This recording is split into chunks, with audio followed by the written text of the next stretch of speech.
security and hurting U.S. global competitiveness. It claws back important funding that supports programs to combat flooding, improve wildlife habitats, and reduce pollution in our drinking water. That includes millions in funding for the U.S. Army Corps of Engineers. I want to zoom in on that for a minute and talk about all the important work that the Army Corps does in my district alone.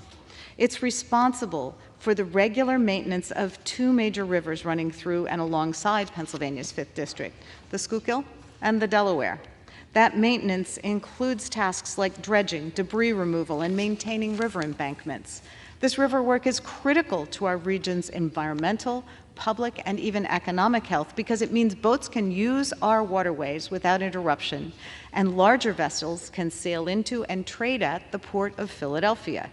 The broader budget cuts included in this bill undermine the importance and viability of all of these programs and means that additional measures to improve the health of our communities, both in my district and others, will go undone.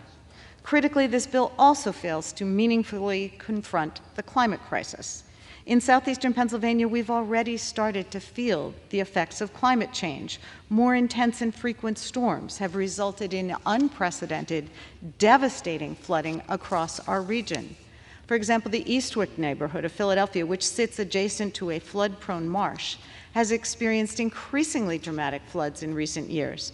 About 3 years ago, Tropical Storm Isaias damaged more than 300 homes in this low-lying area. We've seen tornadoes and flooding in the Brandywine River region, in Norristown, and elsewhere.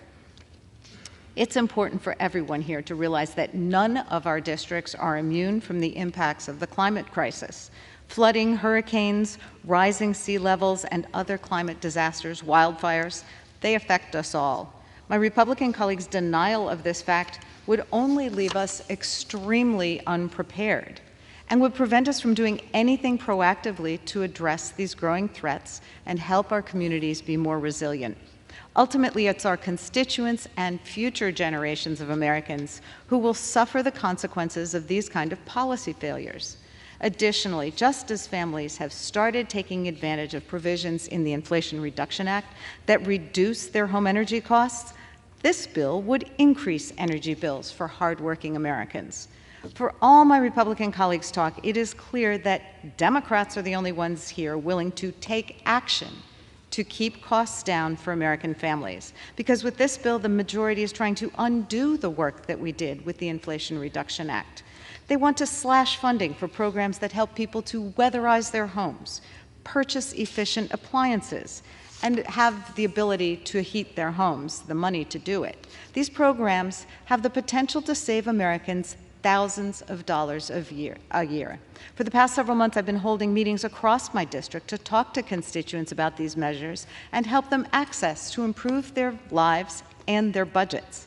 And now House Republicans want to take this away. This bill also blocks funding for initiatives that direct investments to our underserved communities most overburdened by pollution. My region has long struggled with dangerous air quality and its negative health impacts, leading to high rates of cancer and some of the highest rates of childhood asthma in our nation. Federal investment is needed to ensure that kids in my district and across the country can grow up healthy and have bright futures. But in kneecapping this important work, it seems that my colleagues on the other side of the aisle are more concerned with catering to polluters than the health of our children, and I find that incredibly disappointing. We're also considering today H.R. 4364, the legislative branch funding bill. Unfortunately, this legislation undermines the important work of this institution and threatens Congress's ability to move into the future and serve its constituents and America today, rather than in the 19th century or so. I served on the Bipartisan Select Committee on the Modernization of Congress for 2 years. And since then, I've followed its subsequent work to produce recommendations on how to make Congress work better for the American people. Ultimately, that committee passed over 200 bipartisan recommendations, including recommendations related to diversity and inclusion among our staff here in Congress. Leading businesses around the globe have embraced diversity and inclusion because they know that a diverse workforce is more effective. Despite the successes we've seen in other sectors, it seems my Republican colleagues here in the House want to go backwards. Troublingly, they want to eliminate the Office of Diversity and Inclusion here on Capitol Hill. A well-functioning legislative branch is critical to our democracy, and I know our democracy is strongest when members of Congress and their staff look like the America we're here to represent. We should all want to serve our constituents in the best way we possibly can, and we can only do that if we give our institution the tools and the staff to achieve progress with the times and truly represent our modern nation. Unfortunately, this bill would undermine that goal. Even after flirting with a disastrous shutdown, my Republican colleagues are still trying to force through spending bills they've written in back rooms with no bipartisan agreement, riddled with cultural poison pills and devastating cuts. They do so knowing that these bills are so extreme that their passage is imperiled here in the House, and it's a fiction if they think it's going through the Senate or that it will be signed into law by the President. And this continued dysfunction only hurts America and throws our country into chaos. The bottom line is, the House needs to do better than this. The American people deserve better than this. I strongly oppose both of these bills, and I reserve the remainder of my time. Gentlewoman reserves. Gentleman from Pennsylvania is recognized. Thank you, Madam Speaker. I've got to share a story about Secretary Granholm because you just can't make this stuff up. And NPR reported this story, which makes it even more rich.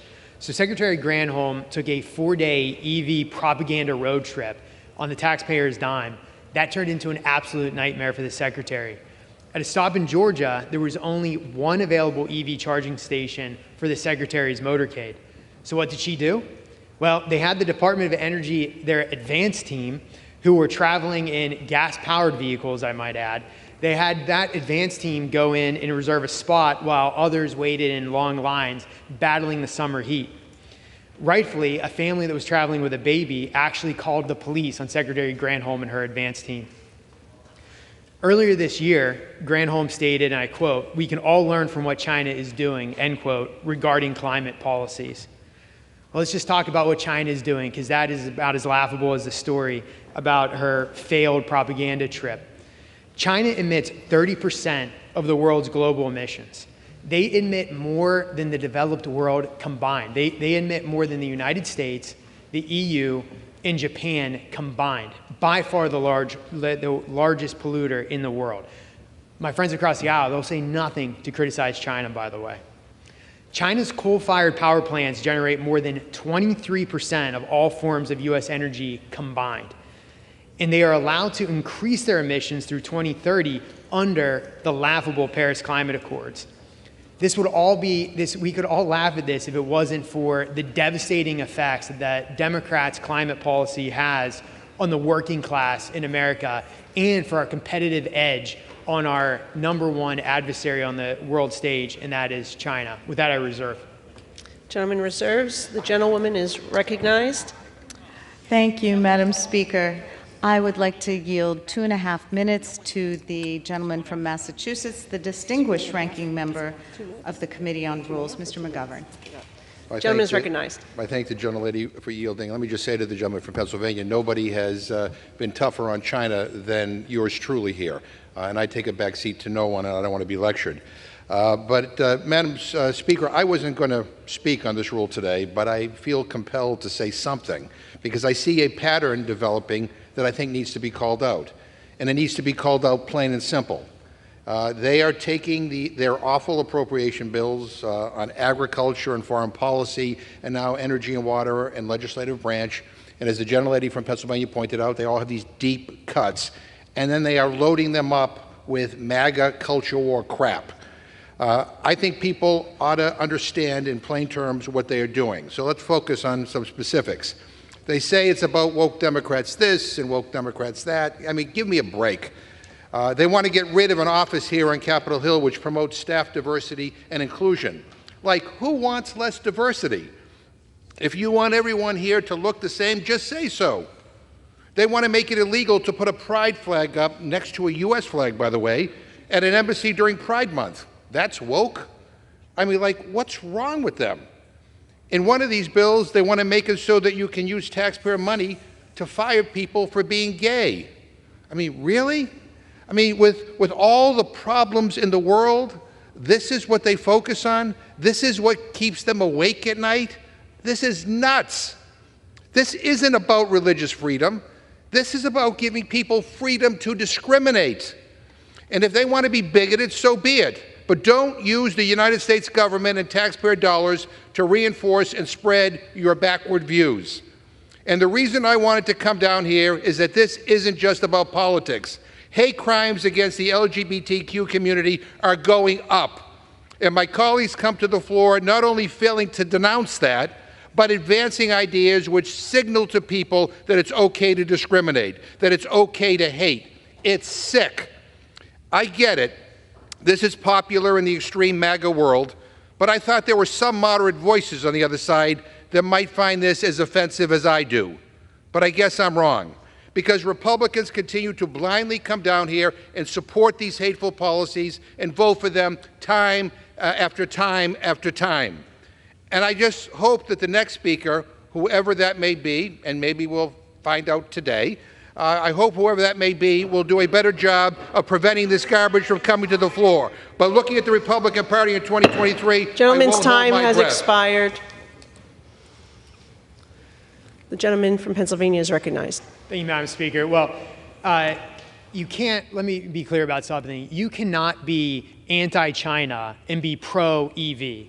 You can't be anti-China and be pro-Green New Deal. These things are completely incompatible with each other, and let me explain this. Throughout the Biden presidency, his administration has been dead set on advancing the foolish, reckless, and extreme Green New Deal agenda. This path forward has propped up our adversaries, such as China, who we now rely on for critical minerals to build the expensive EVs that liberals like to parade around in their affluent suburban neighborhoods. And Biden's officials openly acknowledge that fact. During an appropriations subcommittee hearing earlier this year, the Interior Secretary admitted that the Biden administration's Green New Deal policies actually make our nation more reliant on China. She admitted it at the hearing. And you know what? She's right. China accounts for 63% of the world's rare earth mining, 85% of rare earth processing, and 92% of rare earth magnet production. This plays a massive role in producing 70% of the global EV battery supply. And while Democrats cheer on these foreign green efforts, China is busy emitting more greenhouse gas than the US and all other developed nations combined. It's never been more clear. When President Biden and the Democrats push for the green agenda, what they're really doing is empowering the Chinese Communist Party, and they're doing it at the expense of the American worker. With that, I reserve. The gentleman from Pennsylvania is recognized. Thank you. I just wish that our colleagues across the aisle were as concerned about the fact that this bill would increase our dependence on Russian oil that is being used to fund their illegal, their inhumane war against the Ukrainian people. Madam Speaker, if we defeat the previous question, I will offer an amendment to the rule to provide for consideration of a resolution which clearly states that it's the People's House's duty to keep our promise to American workers and seniors to protect and preserve Social Security and Medicare and fight against any cuts to these vital programs. Madam Speaker, I ask unanimous consent to insert the text of my amendment into the record along with any extraneous material immediately prior to the vote on the previous question. Without objection. Thank you. Madam Speaker, now to discuss our proposal, I yield 2 minutes to the gentlewoman from California, Ms. Kamla Gardav. The gentlewoman is recognized for 2 minutes. Thank you, Madam Speaker. I have to tell you there is a virus infecting this Congress, and it is not the Rona. It is Republican testosterone poisoning. All year long, we have heard not one peep from Republicans about Social Security or Medicare. Nothing.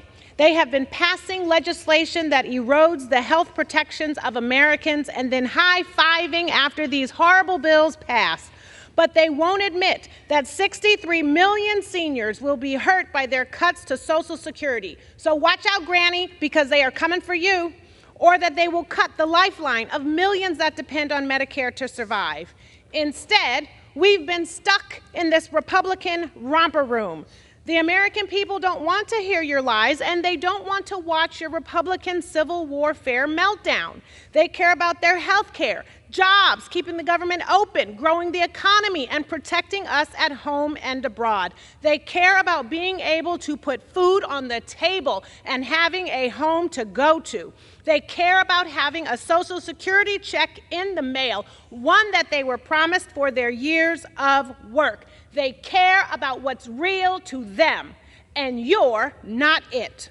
For this reason, I ask my colleagues to defeat the previous question so that we can bring up H.R. 178, an important piece of legislation affirming the House's commitment to protecting Social Security and Medicare. With that, I yield back the balance of my time.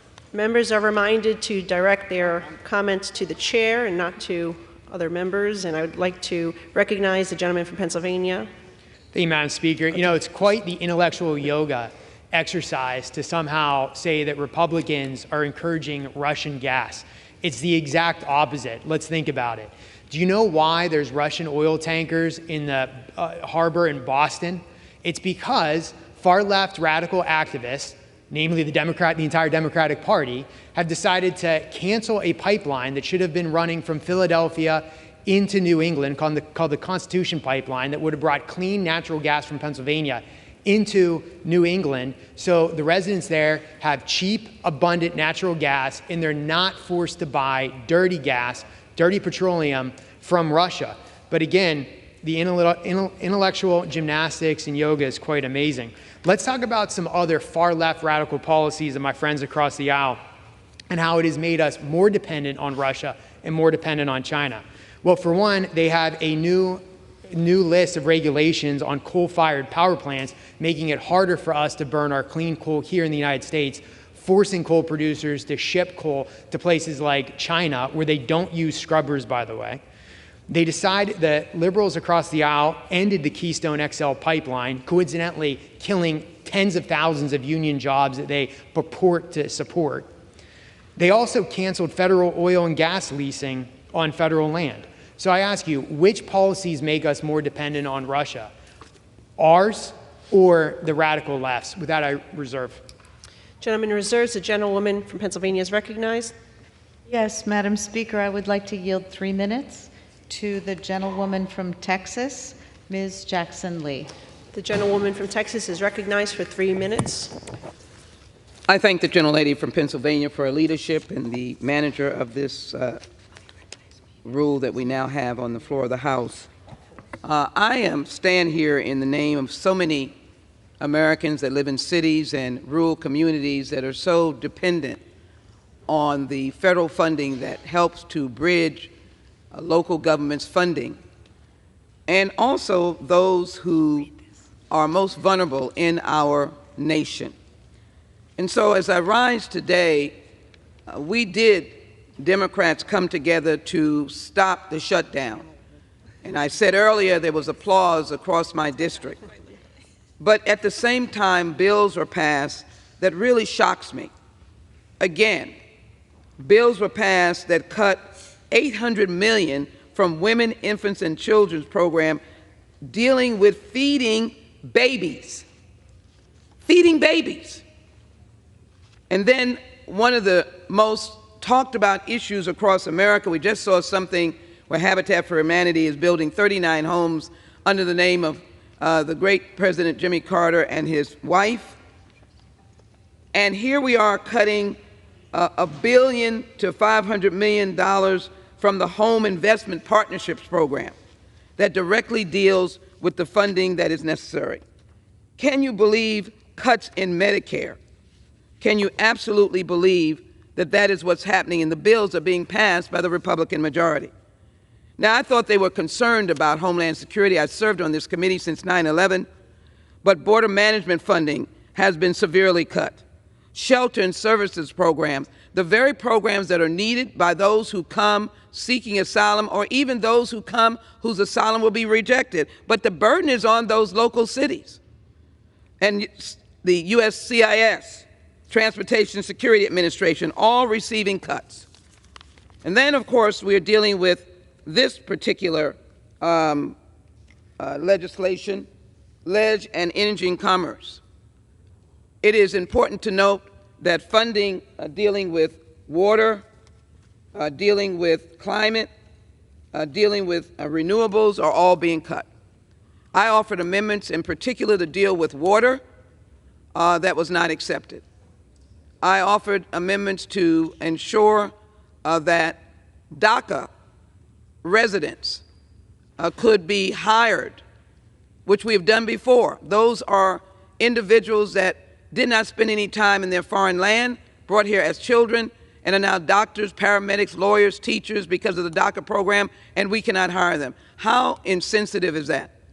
And then the attacks against the LGBTQ plus community, all of the amendments throughout the entire time that have attacked them, and to get rid of the diversity office that we work so hard for, to ensure that this Congress, the People's House, the United States Senate, reflects the wonderment of America, this wonderful experiment that the world looks to and says, how great this land is. My country, 'tis of thee, sweet land of liberty. That is what America is to people. How can we, appropriations after appropriations, put these poison pills? So we stopped the shutdown, but I can say to you is there's more work to be done. We don't know what the vote will be on the floor today, but I want whatever happens, as I've said before, to be for the best for the American people. That's Democrats leading. Gentlewoman's I yield time back. has expired. Reserved. The gentlewoman reserves. The gentleman from Pennsylvania is recognized. Thank you, Madam Speaker. I'd like to yield 4 minutes to my good friend from New York and fellow member of the Rules Committee, Mr. Langworthy. Gentleman is recognized for 4 minutes. Thank you to the gentleman from Pennsylvania, my Rules colleague. Madam Speaker, the Biden administration, through the Department of Energy, is making life harder for Americans and jeopardizing our energy security. Through gradually increasing efficiency standards, rebate programs, and other regulatory carrot and stick measures, this administration is determined to take perfectly reliable, affordable, and efficient appliances off the market and out of reach for ordinary Americans. The regulatory agenda being carried out at the Biden Department of Energy is a death by 1,000 cuts strategy that will leave Americans sincerely worried about how they will be able to afford to heat their homes in the coming years. From gas stoves to furnaces to air conditioners, the Biden administration is forcing Americans away from appliances and technologies that genuinely work and pushing them towards more expensive and less available options. Time and again, the left tells us that this hardship is the price we all must pay for a so-called greener and cleaner future. But in fact, these draconian measures do little to achieve that future, while depriving Americans of a quality of life we once took for granted. Madam Speaker, I'm proud to support the underlying legislation, H.R. 4394, because it will put the brakes on the out-of-control, out-of-touch regulatory state that has been unleashed on the American people by the Biden administration. This legislation rescinds billions of dollars in wasteful spending from the poorly named Inflation Reduction Act that was intended to force Americans away from affordable and reliable appliances and towards more expensive and less reliable options. I strongly encourage my colleagues to support this rule and this underlying legislation today, and I yield back the remainder of my time. Reserve. Thank you. The gentleman reserves. The gentleman from Pennsylvania is recognized. Thank you, Madam Speaker. I would like to yield 4 minutes to the gentlewoman from New Mexico, a distinguished member of the Rules Committee, Representative Leisure Fernandez. The gentlewoman from New Mexico is recognized for 4 minutes. Thank you. Just 3 days ago, Democrats voted to keep our government open. We told America how Republicans were slashing vital programs in their extreme appropriations bills. We voted down the Republican plan to drastically cut programs that keep our babies, children, and their mothers from going hungry, cut public school funding, cut agricultural investments, and cut support for small businesses. That's what the Republicans wanted to do, but The American people heard our warnings, and their voices rang through Congress, and finally, we had a clean continuing resolution without those cuts on the House floor. With support from the American people, Democrats led the way in keeping our government open. It is a continuation of our work from last Congress, where Democrats passed laws to make investments in our future energy independence and in our vision for rural development that's been lacking for decades. In Jeremiah 29:11, the Lord says, my plan is not for you to suffer, but for you to prosper, have hope and a future. Democrats show that we are ready and willing to make that prosperity plan a reality for Americans, and especially for rural America. For too long in rural America and in rural New Mexico, our families have been leaving the farms and ranches that give us our identity, our herencia y cultura, and importantly, that give us the food we eat. Last year, Democrats passed bill after bill to change this trend. We want to invest in rural America. Through the Inflation Reduction Act and the CHIPS and Science Act, we can build the next generation of innovation in places like rural New Mexico. I'm looking forward to an enchanted innovation hub in New Mexico. But now that Republicans are in charge, they want to gut those bills, making rural families pay more and get less. The Republican energy bill we're considering today wants to gut rural projects like the Sunzia line in Corona, New Mexico, which just installed the largest wind farm in the country. I call it the Route 66 of renewable energy. These wind farms are generating revenues for multiple local ranchers. Let me tell you something. Many ranchers in the country don't make a profit. USDA reported in 2020 that ranchers didn't generate enough profit to cover their own living expenses and debt obligations for 9 out of 10 years. The Democrat Prosperity Plan changes that equation and allows ranchers to earn revenue from clean energy and from food production. What's more, a wind farm in a rural county like Lincoln, New Mexico, will provide $1.3 billion in taxes in 30 years. Lincoln County has never seen such revenue before and can use it to invest in rural health care and behavioral health. But rather than build on the transformational investments that Democrats made to support our rural communities, what are the Republicans doing? Gutting our progress. They want to look backwards. Indeed, all the appropriation bills that the Republicans are putting forth hurt American competitiveness, they hurt rural areas, and they hurt families who need to save money. Rather than incentivizing the programs that our children will need to save this planet and outcompete China, Republicans are taking us backwards. I urge my colleagues to vote for a future where the Democratic Prosperity Plan can become a reality. I urge my colleagues to vote no on this rule. And with that, I yield back. Thank you. Gentlewoman reserves. The gentleman from Pennsylvania is recognized. Thank you, Madam Speaker. Talking more about the Democratic fascination with helping China, let's go back to 2022. In 2022, gas prices hit an all-time record high. And instead of reversing the failed policies of the Biden administration that actually led to gas prices increasing at that rate, instead of doing that, Biden sold 180 million barrels from the Strategic Petroleum Reserve to temporarily lower gas prices in a cheap political gimmick. Well, what did this do? This drained our emergency energy supply to its lowest level since the 1980s, the lowest level since I was born. And who benefited the most from this? Well, it wasn't the American worker, it was China. According to the Department of Energy, China's state refining company bought 2 million barrels of Strategic Petroleum Reserve oil in 2022. So instead of powering China's economy, House Republicans are passing legislation this week that actually lowers energy costs, that ends radical Green New Deal programs, and restores our energy independence. I reserve. Gentleman reserves. The gentlewoman from Pennsylvania is recognized. Is the gentleman prepared to close? Prepared to close. Okay. Reserve. Oh, I'm sorry. I go. The gentlewoman is recognized. Okay, thank you.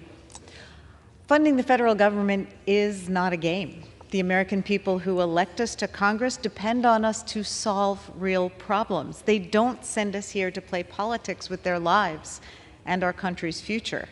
The incompetence, extremism, and infighting we've seen on display from our Republican colleagues is not serious governance. It's dangerous, it's destructive behavior, and it makes wholly clear that there are members of this body who care more about making headlines than the job they were sent here to do. Madam Speaker, our budgets reflect our priorities. Democrats are here to put people over politics, and these bills make it clear that my Republican colleagues are prioritizing scoring political points over working for American families or strengthening this body and our democracy or protecting our planet. Madam Speaker, I urge my colleagues to oppose the previous question and the rule, and I yield back the balance of my time. The gentleman from Pennsylvania is recognized. Thank you, Madam Speaker. I'm prepared to close, and I would yield myself the balance of my time. Madam Speaker, it's clear. President Biden's energy policies benefit our foreign adversaries, not the American worker. The Biden administration has made our vehicle market heavily dependent on communist China. The administration has also cut deals with Iran. I might remind everybody that Iran is a state sponsor of terror. And the fact that the Biden administration released $6 billion in oil revenue, they released that money that will fund terrorist operations against the United States and our #1 ally in the Middle East, Israel. And recently, the president drained our strategic oil reserve to the lowest levels, and to what end? To fuel China's economy. Earlier this year, FERC Commissioner Mark Christie predicted in a Senate hearing that our energy grid is, and I quote, heading for a very catastrophic situation, end quote. And why is this? Well, it's because of the far left's rush to foolish green policies. This is the wrong path to go down. That's why I'm proud to support the underlying legislation, which restores the strategic petroleum reserves. It also helps our national security mission, increases funding for our ports and inland waterways, like the locks and dams that run through my district, and invests in our nation's security. After the previous majority spent $3 trillion outside of the appropriations process, this legislation actually reins in billions of dollars to reduce our out-of-control national debt. Under House Republicans, we have passed legislation to lower energy costs for the American family, reformed our permitting process, allowed the Mountain Valley Pipeline to finish construction, and preserved vehicle choice in the marketplace. This legislation before us keeps up that commitment to the American people. I urge my colleagues to vote yes on the previous question and yes on the rule. With that, I yield back the balance of my time, and I move the previous question on the resolution.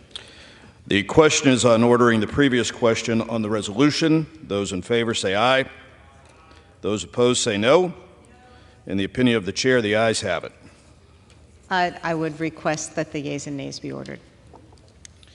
The yeas and nays are requested. Those favoring a vote by the yeas and nays will rise.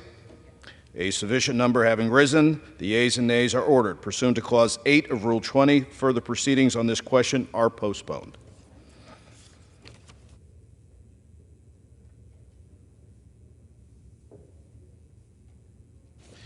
Pursuant to Clause 12A of Rule 1, the Chair declares the House in recess subject to the call of the Chair.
The House will be in order.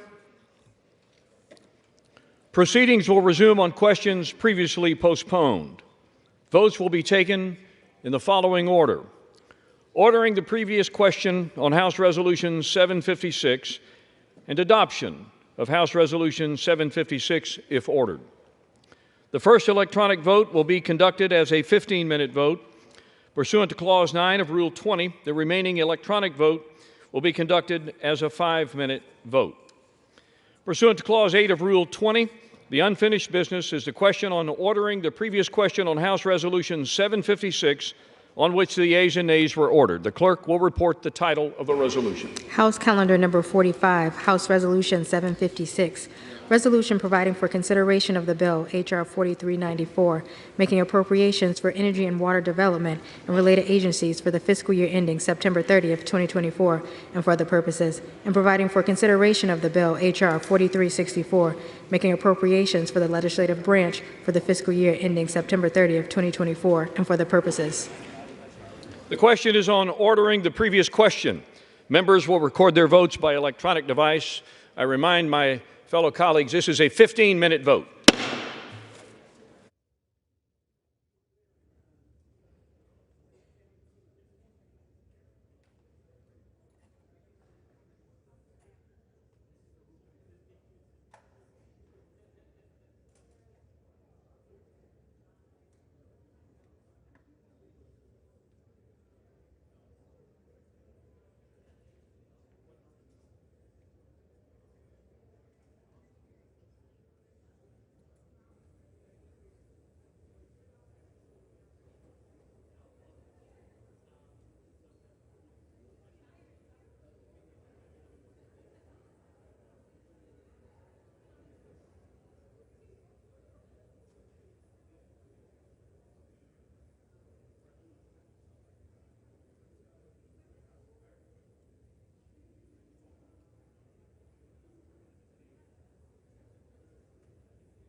On this vote, the yeas are 218, the nays are 207. The previous question is ordered. The question is on adoption of the resolution. Those in favor will say aye. Those opposed, no. Opinion of the chair, the ayes have it. Gentlelady from Pennsylvania. Mr. Speaker, we would request a roll call vote on the rule.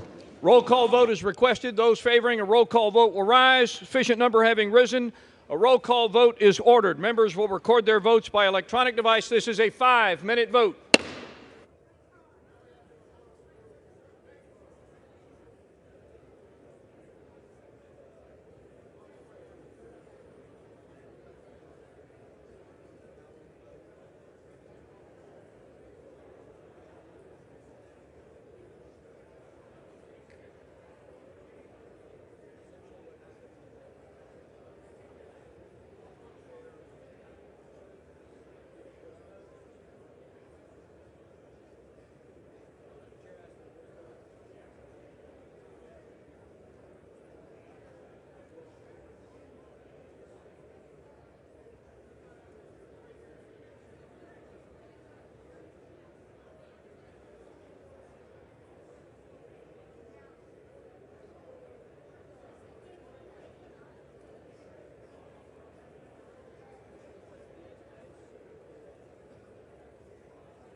On this vote, the yeas are 218, the nays are 208. The resolution is adopted. Without objection, the motion to reconsider is laid on the table. For what purpose does the gentleman from Florida seek recognition? Mr. Speaker, I rise to a question of the privileges of the House and offer the resolution I previously noticed. The clerk will report the resolution. House Resolution 757, resolved that the office of the Speaker of the House of Representatives is hereby declared to be vacant. The resolution qualifies as a question of the privileges of the House. For what purpose does the gentleman from Oklahoma seek recognition? Motion to table at the desk. The clerk will report the motion. Mr. Cole of Oklahoma moves to lay the resolution on the table. The question is on the motion to lay the resolution on the table. Those in favor will say aye. Aye. Those opposed, no. No. In the opinion of the chair, the ayes have it. Gentlelady from Pennsylvania. Yes, we would request the yeas and nays on this vote. The yeas and nays are requested. Those favoring a vote by the yeas and nays will rise. Sufficient number having risen, the yeas and nays are ordered. Members will record their votes by electronic device. This is a 15-minute vote.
On this vote, the yeas are 208, the nays are 218. The motion is not adopted. Pursuant to Clause 2A2 of Rule 9, the gentleman from Florida, Mr. Gaetz, and the gentleman from Oklahoma, Mr. Cole, will each control 30 minutes. The chair recognizes the gentleman from Florida. Thank you, Mr. Speaker. I yield such time as he may consume to my colleague from Virginia, Mr. Good. Gentleman from Virginia, Mr. Good, is recognized for such time as he may consume. And before the gentleman speaks, may I remind my colleagues that all parties need to be heard. Would you please clear the well and clear the aisles? And any extraneous conversations need to be taken from the floor.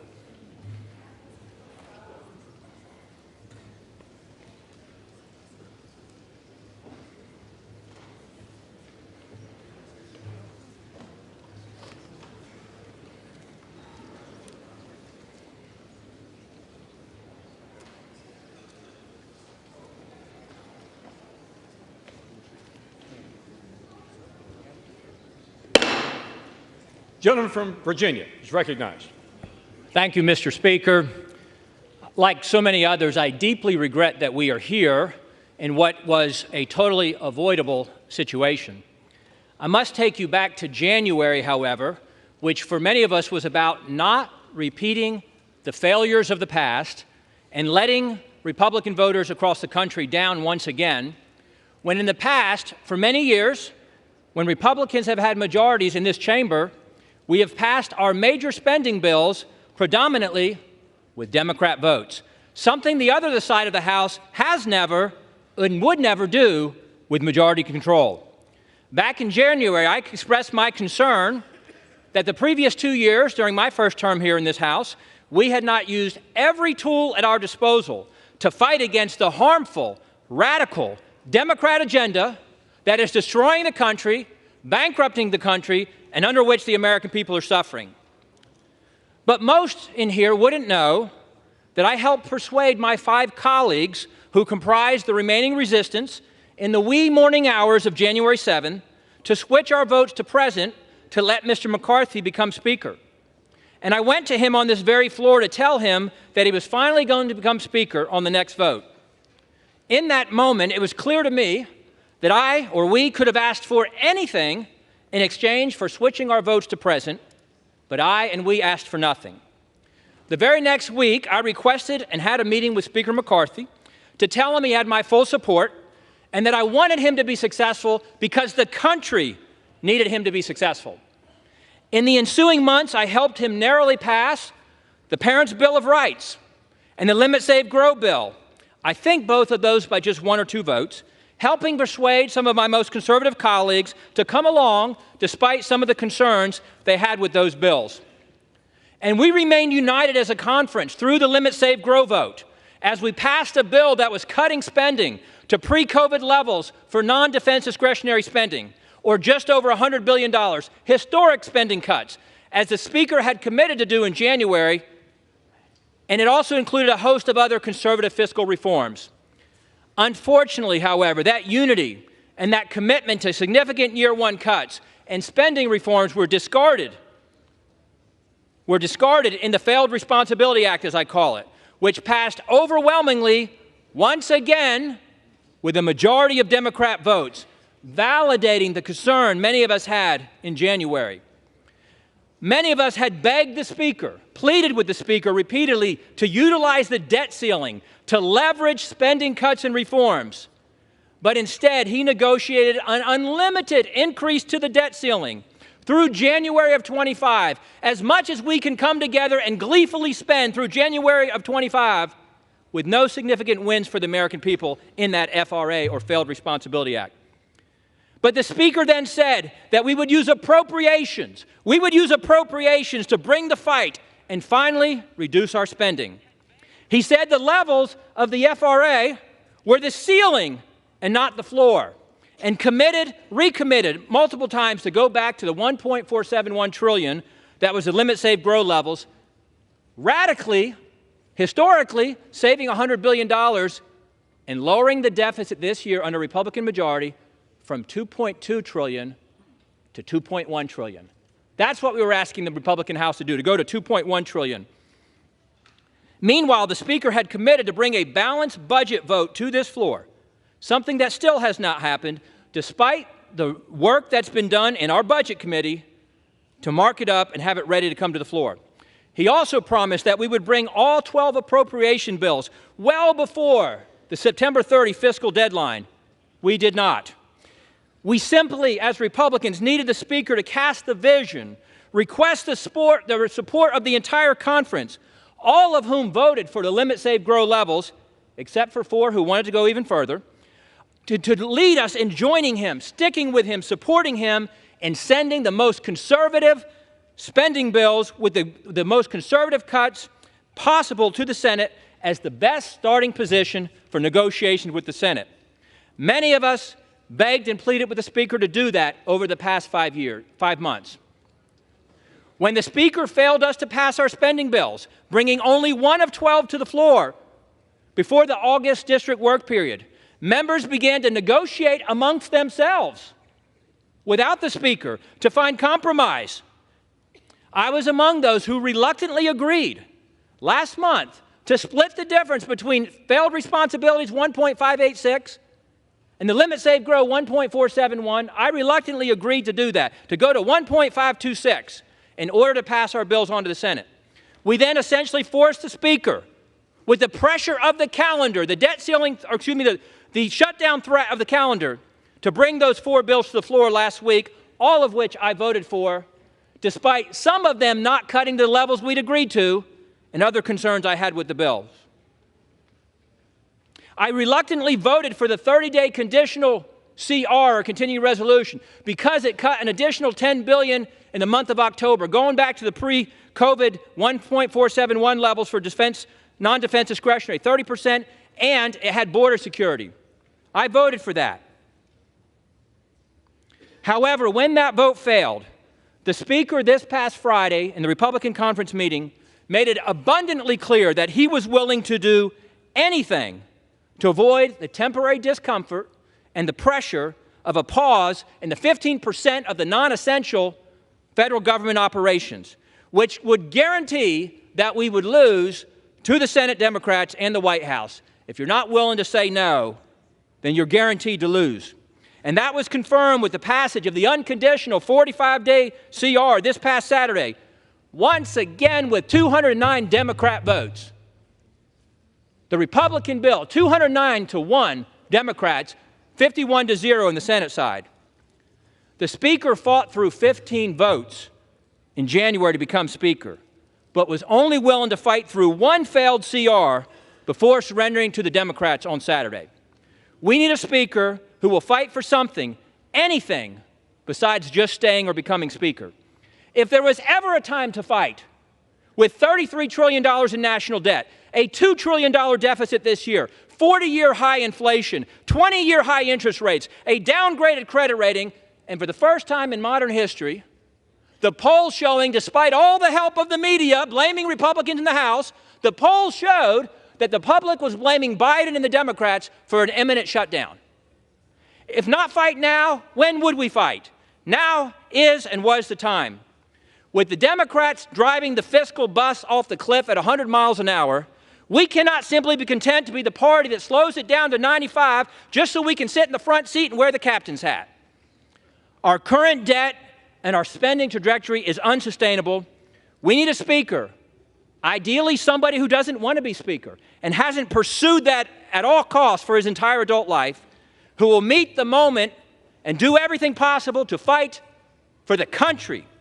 A red line was crossed for me, I regret, on Saturday, and chose regret that I must vote against the motion to table as I did and to vote to vacate the chair. And I yield back. Gentleman from Florida reserves his time. Gentleman from Oklahoma, Mr. Cole.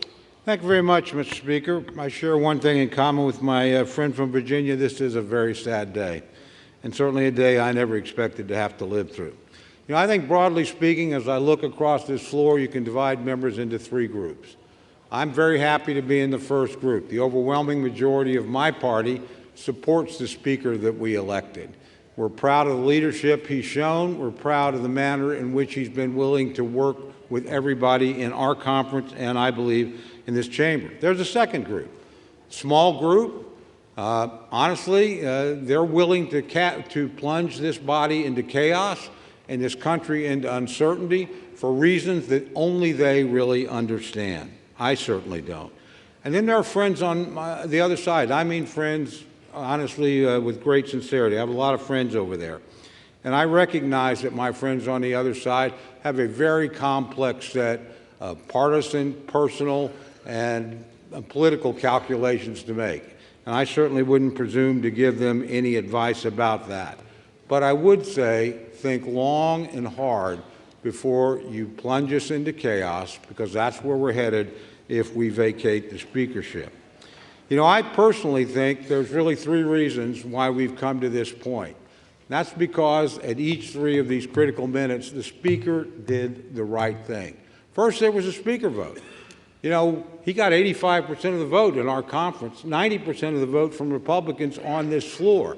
Yet we had a small group that decided, no, they would dictate what they want. He didn't let that happen. He fought. Now, he fought for himself, but he fought for 90% of us, too, that wanted him to be the Speaker. And I appreciate that. Then, of course, we had the debt ceiling deal. Nobody here thought he could pass a bill. Nobody in America thought he could pass a bill. He did what speakers are supposed to do. He passed the bill. Then he sat down and negotiated with a Democratic Senate and a Democratic president and came back with a good deal, a deal that will limit spending. He did the right thing. Finally, last Saturday on this floor, we were on the verge of a government shutdown that the vast majority of members in this chamber did not want. A substantial majority on my side, an overwhelming majority on the Democrat side. He put his political neck on the line, knowing this day was coming, to do the right thing for the country, without a doubt. My friends and I agree on that, whether or not we agree on the Speaker. He did the right thing. He did the right thing, I think, for this institution. He showed it could function in a time of crisis. And finally, I think he did the right thing for our party. He made sure that we could continue to negotiate and achieve some of the very objectives my friend from Virginia laid out, and achieve them in divided government, which calls for some degree of give and take. So I'm very proud of this Speaker. I'm very proud to stand behind him. Tomorrow morning, whether I win or lose, I'm going to be pretty proud of the people I fought with, and I'm going to be extraordinarily proud of the person I fought for, the Speaker of the House, Kevin McCarthy. And with that, I reserve the balance of my time.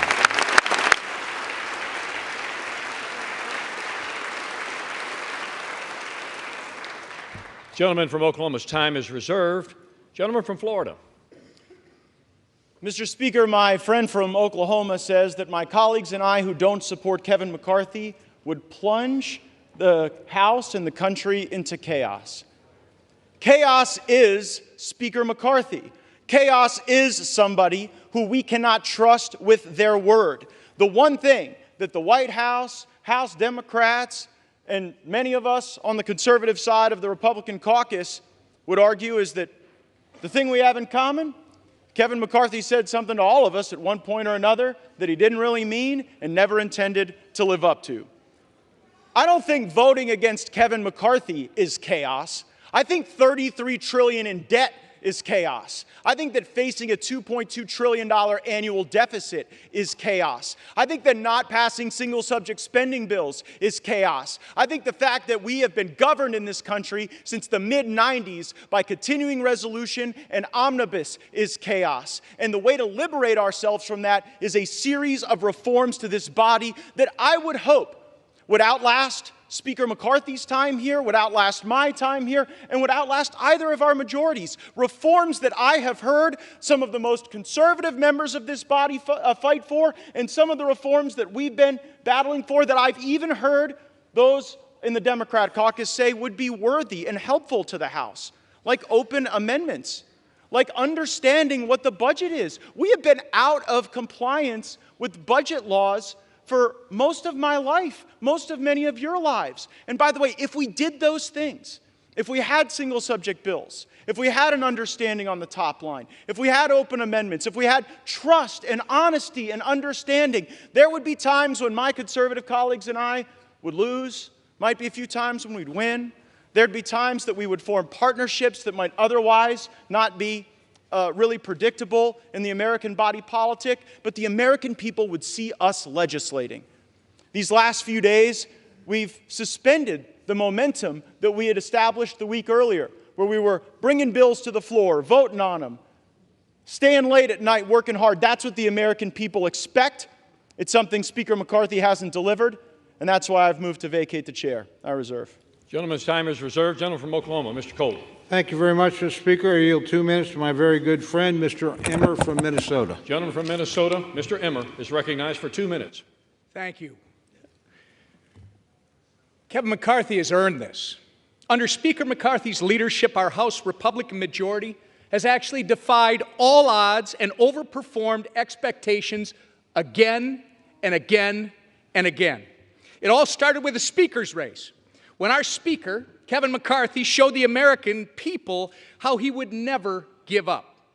It carried over into the Speaker spearheading a rules package to create the most transparent, member-driven legislative process that I've ever seen since I've been here. And since then, Speaker McCarthy's Republican majority has been successful in bringing common sense back to our nation's capital by passing legislation to affirm a parent's right to be involved in their child's education, bolster American energy production, fully fund veterans' care and benefits, fight back against the regulatory state, and continue delivering on our promise to rein in Democrats' reckless spending by passing fiscally responsible appropriations bills. We've also achieved historic conservative wins, like passing the strongest border security legislation in history, passing the first Republican-only NDAA in history, and passing the first Republican-only state and foreign operations appropriations bill. So many Americans are better off because of Kevin McCarthy's leadership. American families, job creators, entrepreneurs, service members, law enforcement officers, and the list goes on and on. These are just a few of our House Republican majority successes. But make no mistake, we need Kevin McCarthy to remain Speaker if we're going to stay focused on our mission of delivering common sense wins for the American people. We've shown Americans what success looks like when we come together as a team. Now it's time for us to stand together stronger than ever so we can get back to the work our majority was elected to do. I'm proud to support the Speaker as we continue championing conservative priorities that will put our country on a better path. Thank you, Speaker McCarthy. Gentleman from Florida. I yield back.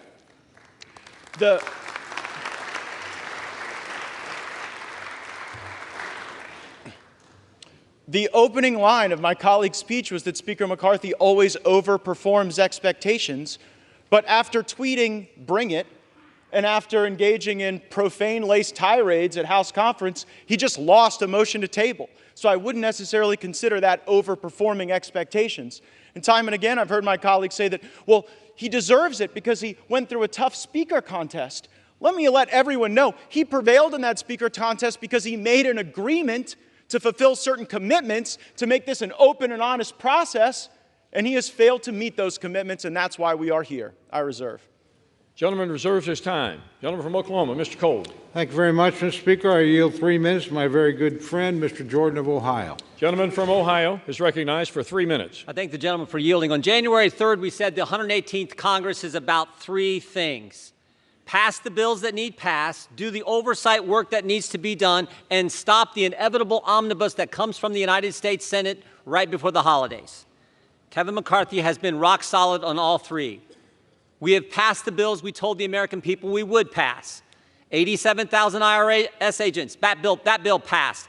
Parents' Bill of Rights, that bill passed. Energy legislation passed. Border security, immigration enforcement legislation, the strongest bill ever to pass the Congress, passed earlier this year.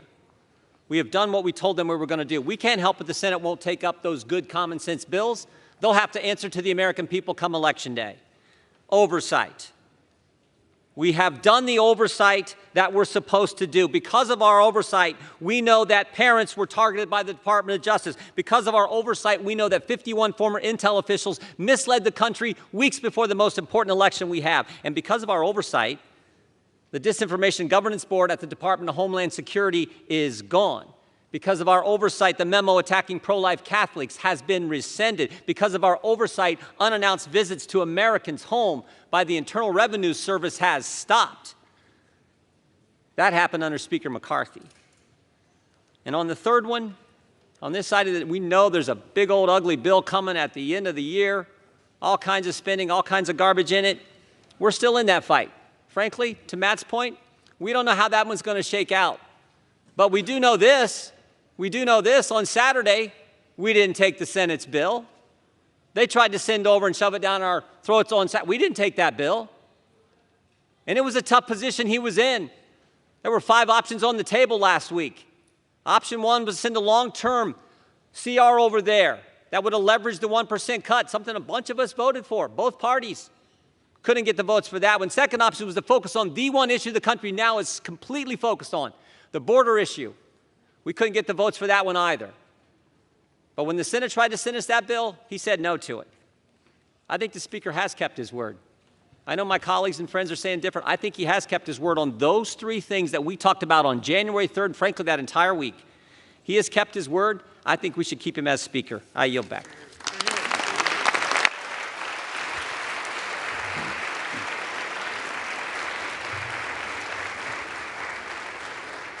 Gentleman from Florida is recognized. Yeah, the problem with my friend from Ohio's argument is that many of the bills he referenced as having passed are not law. We are on a fast track to an omnibus bill, and it is difficult to champion oversight when House Republicans haven't even sent a subpoena to Hunter Biden. So it's hard to make the argument that oversight is the reason to continue when it sort of looks like failure theater. I yield such time as you may consume to my colleague from Arizona, Mr. Bates. Gentleman from Arizona is recognized. How much time? What he consumes. So much as he may consume. Thank you, Mr. Speaker. This is a serious time. And my mind immediately goes to the young deputy from Cochise County who 2 nights ago, while trying to apprehend a runaway vehicle smuggling humans across the border, suffered major injuries, transported to Pima County, where he's in a Tucson hospital fighting for his life. I'm talking about a border that remains wide open, where drugs come through the Tucson sector, the most gotaways known and unknown of any sector along the border. Terrorists coming in. People conducting criminal conduct coming in, criminal gang members, human smugglers, sex traffickers. They're coming across our border to the tune of hundreds of thousands every month. Now, I appreciate my colleagues and their position, but I would suggest something. I don't think you can just skip to last weekend and say, oh my goodness, a CR came out last weekend on Saturday. I think we need to go back to January. I'll say this. This body came together on the Republican side, and we passed a good border security piece of legislation, H.R. 2. That's good. And then last week we passed the DHS bill and the DOD bills, which had funding for our CBP, ICE, military leaders, military men and women. But why were we successful in doing that? What happened to motivate us to get there? Well, for one thing, we didn't bother to pass the 12 appropriations bills as required under the Budget Control and Impounds Law of 1974. We didn't do it. And you know how many times that's not been done? 25 years in a row. And you know how many CRs this body has passed in that same period of time? 130. You know what that gets you? A $2 trillion plus structural deficit like we had in fiscal year 23. You know what that leads you to? A $33 trillion national debt, which is where we sit today. Leads you to somewhere north of $700 billion in interest payments. And you know why that happened? Because this body is entrenched in a suboptimal path and refuses to leave it. Refuses to leave that path. You cannot change if you're unwilling to change. We had every opportunity to change. We were promised change. We were promised we were going to go ahead and we were going to get those 12 bills done. And if we got those 12 bills done, do you know why you do 12 bills? Because it allows you to reduce spending, get rid of wasteful, duplicative programs.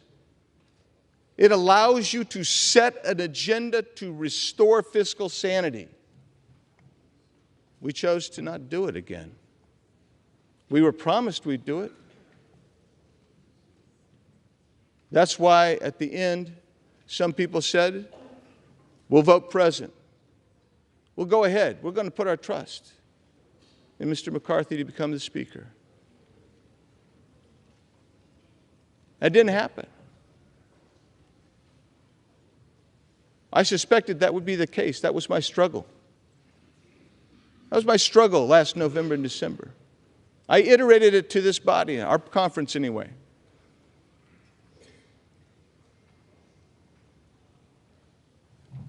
When we got to the debt ceiling, again, that seemed to spring upon everybody like a surprise. And when that happened, I was in there for some of those negotiations on where that number would be. And I was astonished how that $1.5 trillion number was negotiated. Unbelievable. Unbelievable. But I will tell you this.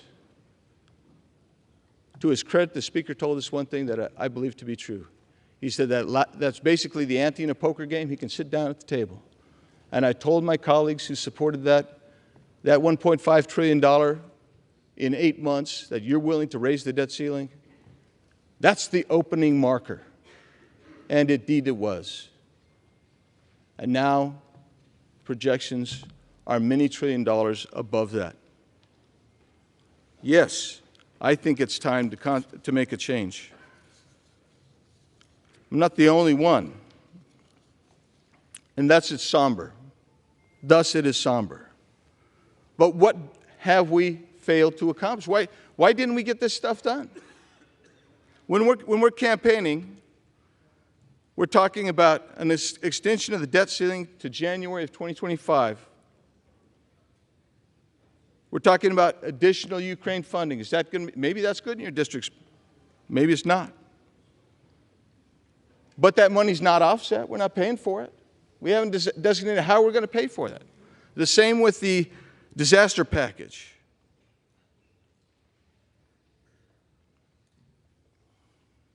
The IRS remains 80% increased.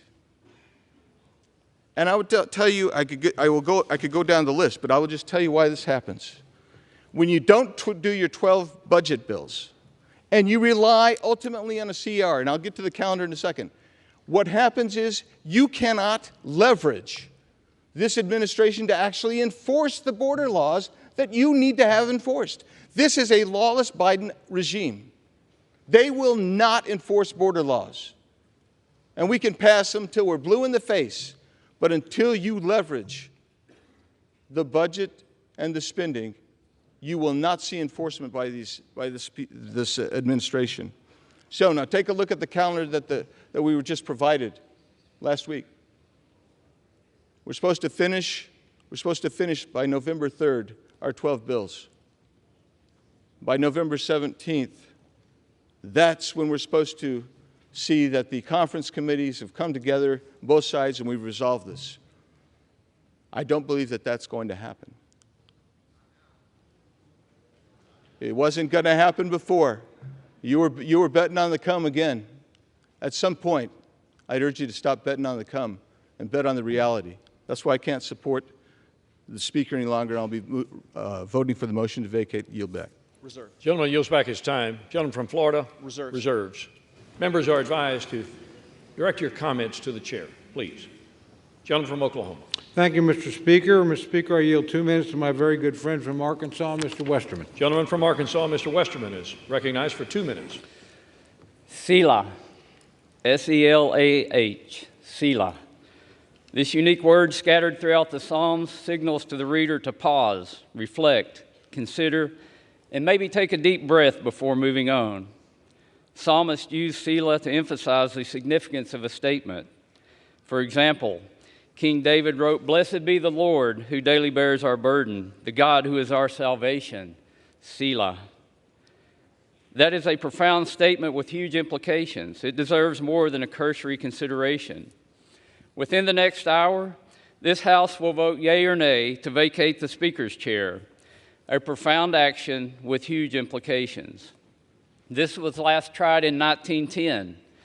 Joseph Cannon won the vote. 113 years later, my office is in the Cannon Office Building, and Uncle Joe Cannon's statue sits just outside this chamber. No living human has taken the vote we're about to take. It deserves that we pause, we reflect, that we consider deeply the ramification of our actions. To my fellow Republicans who would consider voting yes to removing our Republican Speaker, please pause and ask yourself 2 questions. Will your yes vote make America stronger?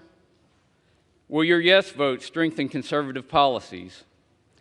If you believe yes is the right vote, please stand before this body and the American people and articulate your plan, not your grievances or your wishes, your plan.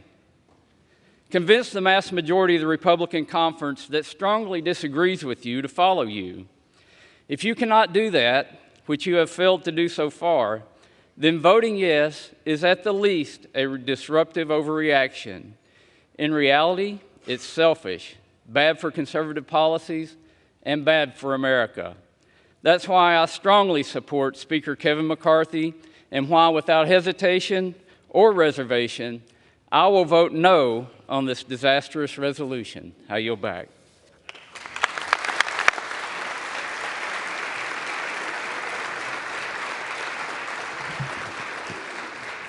Gentleman from Florida. There's nothing selfish about wanting a Speaker of the House who tells the truth. I reserve. Gentleman reserves his time. Gentleman from Oklahoma, Mr. Cole. Mr. Speaker, I yield 2 minutes to my very good friend from Kentucky and fellow member of the Rules Committee, Mr. Massey. The gentleman from Kentucky, Mr. Massey, is recognized for 2 minutes.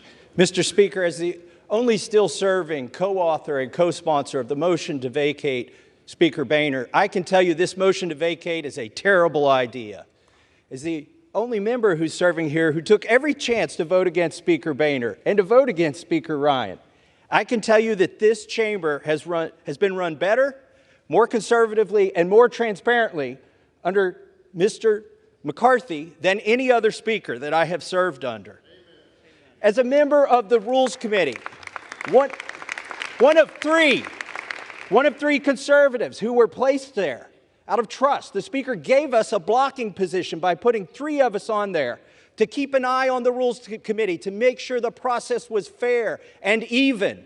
I can tell you it's been fair and even. None of us are voting against the Speaker today.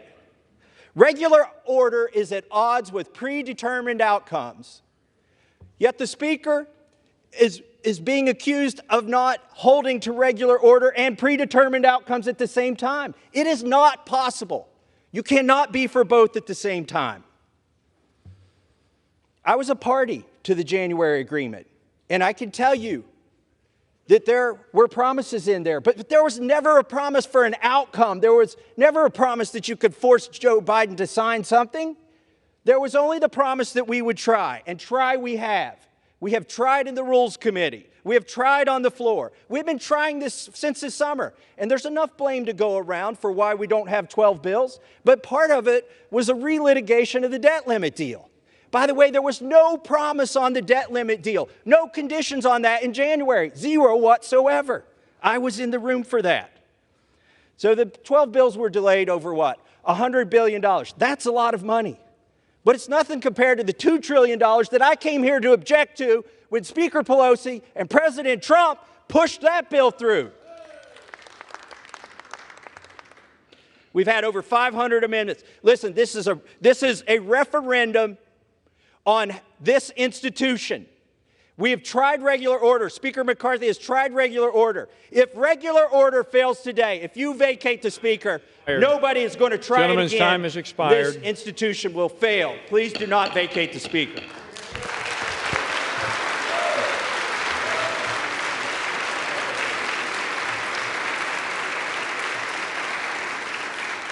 Gentleman from Florida. I reserve. Gentleman from Florida reserves his time. Gentleman from Oklahoma, Mr. Cole. Thank you very much, Mr. Speaker. I yield 2 minutes to my very good friend from California, Mr. McClintock. Gentleman from California, Mr. McClintock, is recognized for 2 minutes. Mr. Speaker, if there was ever a time for sobriety, wisdom, and caution in this House, it is right now. If this motion carries, the House will be paralyzed. We can expect week after week of fruitless ballots while no other business can be conducted. The Democrats will revel in Republican dysfunction, and the public will rightly be repulsed. It'll end when the Democrats are able to enlist a rump caucus of Republicans to join a coalition to end the impasse. This House will shift dramatically to the left and will effectively end Republican House majority that the voters elected in 2022. And this, in turn, will neutralize the only counterweight in our elected government to the woke left's control of the Senate and the White House at a time when their policies are destroying our economy and have opened our borders to invasion. There are turning points in history whose significance is only realized by the events that they unleash. This is one of those times. We are at the precipice. There are only minutes left to come to our senses and realize the grave danger our country is in at this moment. Dear God, grant us the wisdom to see it and to save our country from it.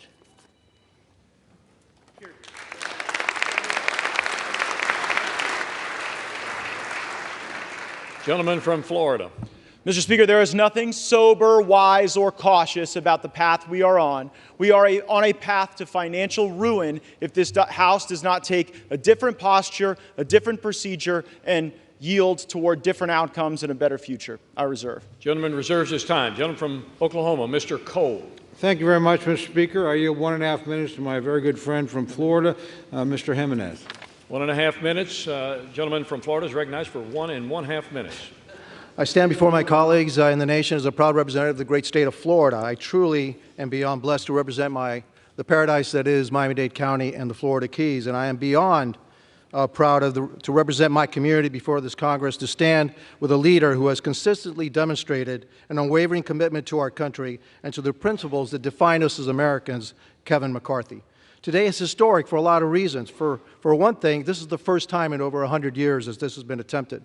But it's also because we're part of a Congress with historically tight majorities for the Republicans in the House and the Democrats in the Senate, and we have a Democratic White House.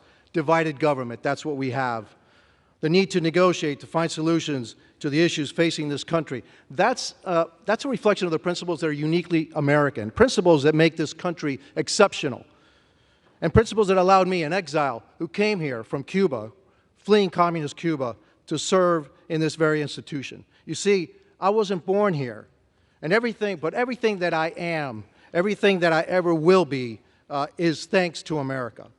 The best part about it is that my story, the story of the community that I'm so proud to represent, is a story of many in this body, is that we are not the exception in America, we are the rule. That's the America that Kevin McCarthy has fought for his entire career. Kevin McCarthy is a champion for the American dream, and he's proved it as our Speaker. Thomas Jefferson once said, "I predict future happiness for Americans if they can prevent the government from wasting the labors of the people under the guise of taking care of them." McCarthy. Gentleman's time has expired.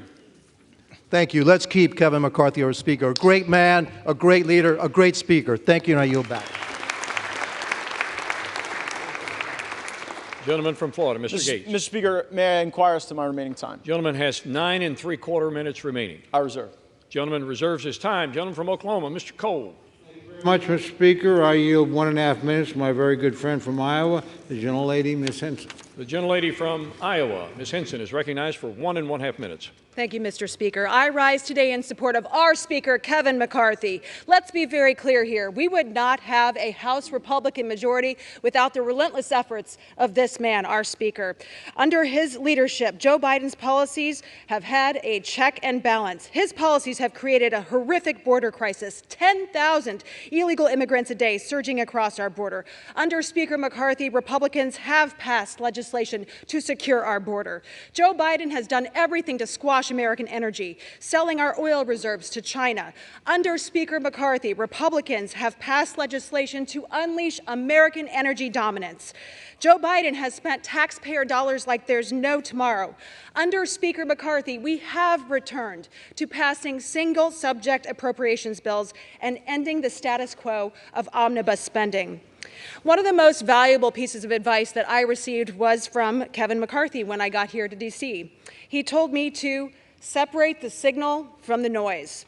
The noise is those who are causing chaos for their own personal benefit while ignoring the needs of their constituents and this country, grinding our work here to a halt. The signal is the many accomplishments that we've delivered for the American people with Speaker McCarthy at the helm. The signal is the failures coming out of the White House time and time again. The signal is the work that we must do today and going forward to save our country for my kids and yours. My colleagues today here have a choice. Be a chaos agent or get back to work. So I call on my colleagues, let's separate the signal from the noise. Let's support our Speaker, Kevin McCarthy, so we can get back to work for the American people. Thank you, Mr. Speaker. I yield back. Gentleman from Florida, Mr. Gaetz. Thank you, Mr. Speaker. I think I've caught the signal, too. The signal is for $33 trillion in debt, facing $2.2 trillion annual deficits. And our fellow Americans may be watching, wondering, how does that happen? How does the greatest country in the world have a process so broken that it would be laughed out of the rooms in the halls of the state legislatures where many of us come from? Here's how it works. The law says we're supposed to have the very single-subject spending bills that my colleague referenced in the summer. That we're supposed to have that and move it. But there's a dirty little secret in this town, and that is if you delay, if you hold the bills, if you make multiple contradictory promises, as Speaker McCarthy has done, and you back everybody up against shutdown politics, well, nobody wants to shut the government down. No one cheers for a shutdown. And of course, when people are backed up against shutdown politics, the decision calculus changes. So year after year, decade after decade, we break the law and we do the same thing.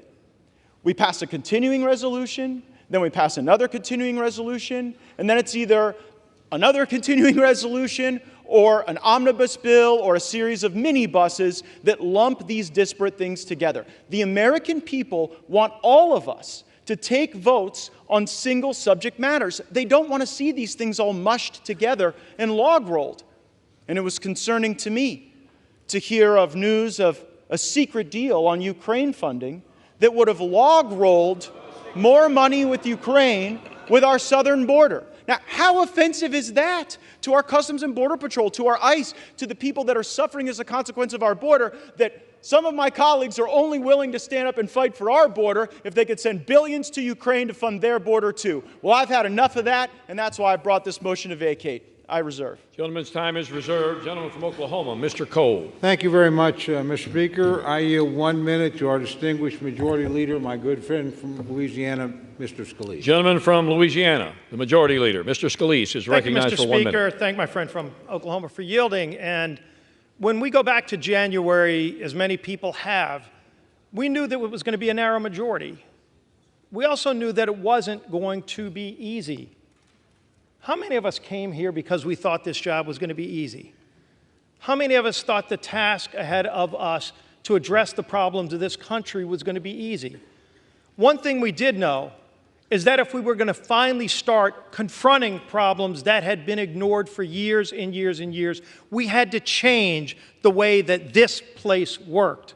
And one thing Speaker McCarthy embraced from day one is to start making those kind of changes to this institution, opening up the process, allowing members to be more engaged, having amendments come to the floor, single subject bills, doing appropriations bills. Yes, making that happen overnight is not something that happens automatically, but it started to happen, and we are now seeing the fruits of it. Just last week, we had 4 different appropriations bills on this House floor, 4 different ones. Now, those bills took weeks and weeks to finally get to the floor, going through an open committee process, hundreds of amendments, each one of them, where Republicans, Democrats could bring their ideas. And we debated those bills on the floor, some until after midnight, where members could actually participate in the process. This has been a broken process for a long time. But it's a process where if we're going to confront the problems that families are facing, because right now we need to resolve our differences inside this House chamber before we can then go and fight for those families who are struggling. But every single day across America, families are struggling with real problems that we're going to have to get back to solving. And those problems are real for them. It's inflation, it's the economy, it's high energy costs. It's an open southern border that doesn't just affect the border states. It's affecting every state, Republican districts, Democrat districts. Everybody knows it. And it can be ignored by the White House, but this House is the only body that started to take action. When we, with H.R. 2, and then with the border bill last week, and with the action we took last week, over 70% of government funding passed out of the House. However everybody voted, Republican or Democrat, this House passed funding for over 70% of the federal government's operation, and it's sitting over in the Senate where they've passed 0. And we're going to beat up each other and talk about our internal processes, and we need to get our internal processes working better. But you know what? So does that other body over there, and so does the White House. Everybody in this town needs to be engaged in addressing these problems. But if we don't start here, and if we don't focus these next 45 days, because that's what we've got in front of us. We've got 2 bills this week. We've got 2 more appropriations bills next week. And if we're going to be confronting those, we've got to stay focused on our mission. What the other side does, let's continue to put pressure on them. But we also need to put pressure on ourselves to do our job. And Speaker McCarthy's been leading at the top of the level to make sure that we have the tools to do our jobs in a different way than the House has done it before. This House is going to have to continue to make those changes. But the American people sent us here to confront those problems. We're finally starting to. This isn't the time to slow that process down. We need to keep doing our work. We need to keep fighting for those families who are struggling. But so does the Senate, and so does the White House as well. Let's keep doing this work that we were sent here to do. I yield back.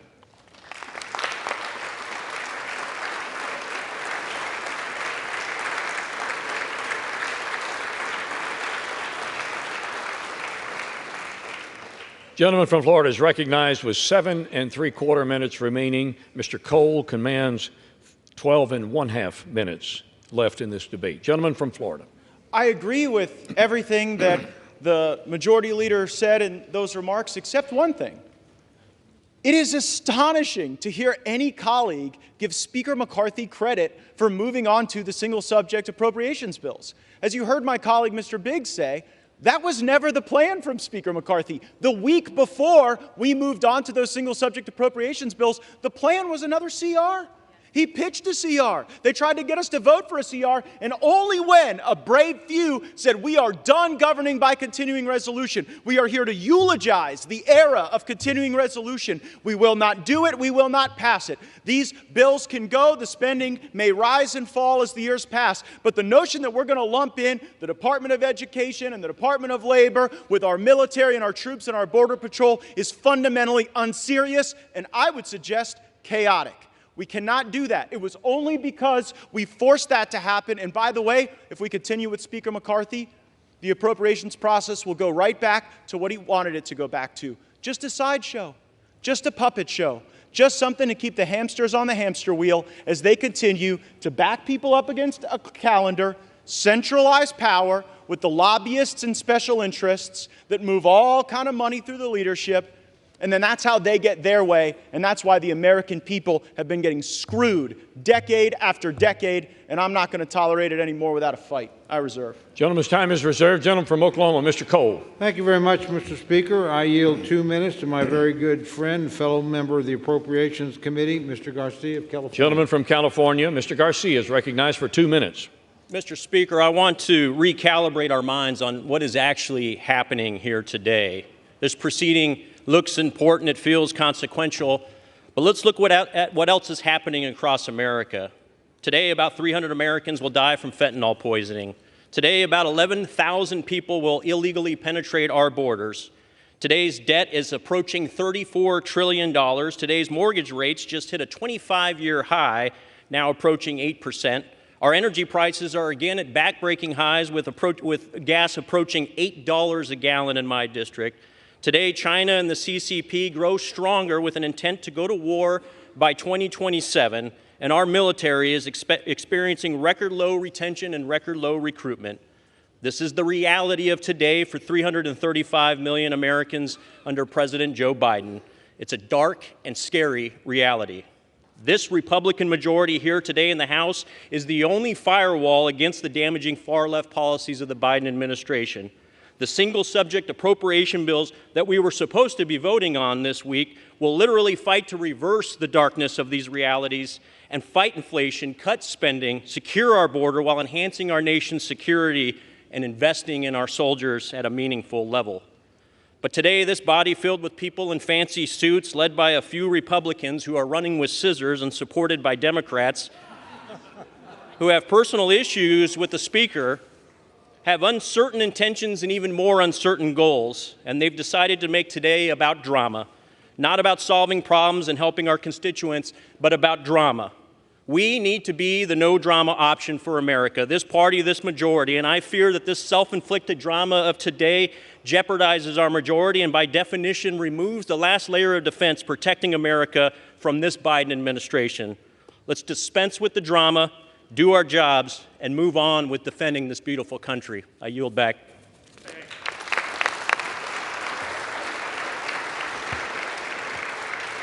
Gentleman from Florida. Yeah, I'm here to solve problems too, but we have decade after decade of history showing us that you don't solve any problems with continuing resolutions and omnibus bills. That creates more problems, more debt, more inflation, more pain for American families. So the way to solve problems is to break the fever dream of governing by continuing resolution and omnibus bill and instead return to the very single subject spending bills that we will only get if my resolution passes to vacate Speaker McCarthy.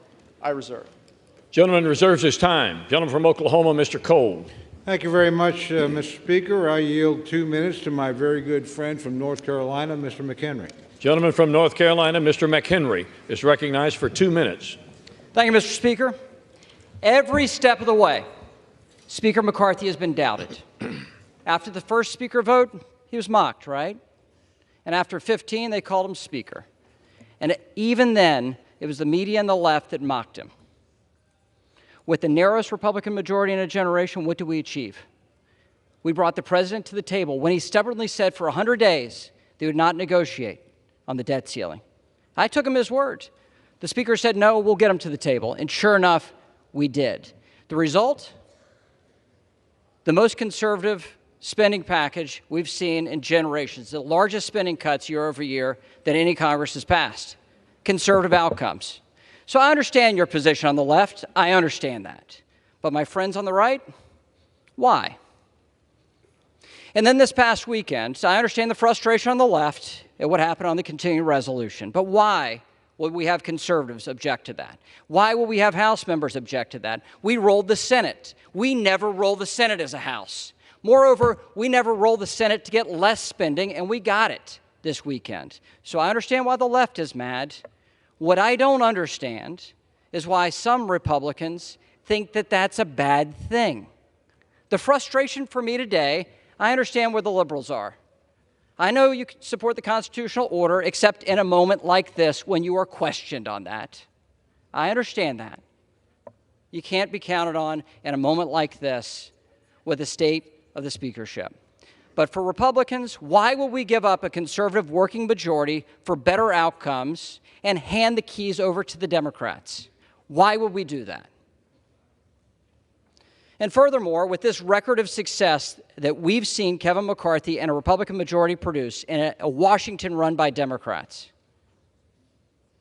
we're going to throw that away, resulting in more liberal outcomes, not more conservative ones. So I understand why the left is where you are today. You don't like an effective conservative majority, and I don't blame you. But on the right, gentleman's time has expired. Gentleman from Florida.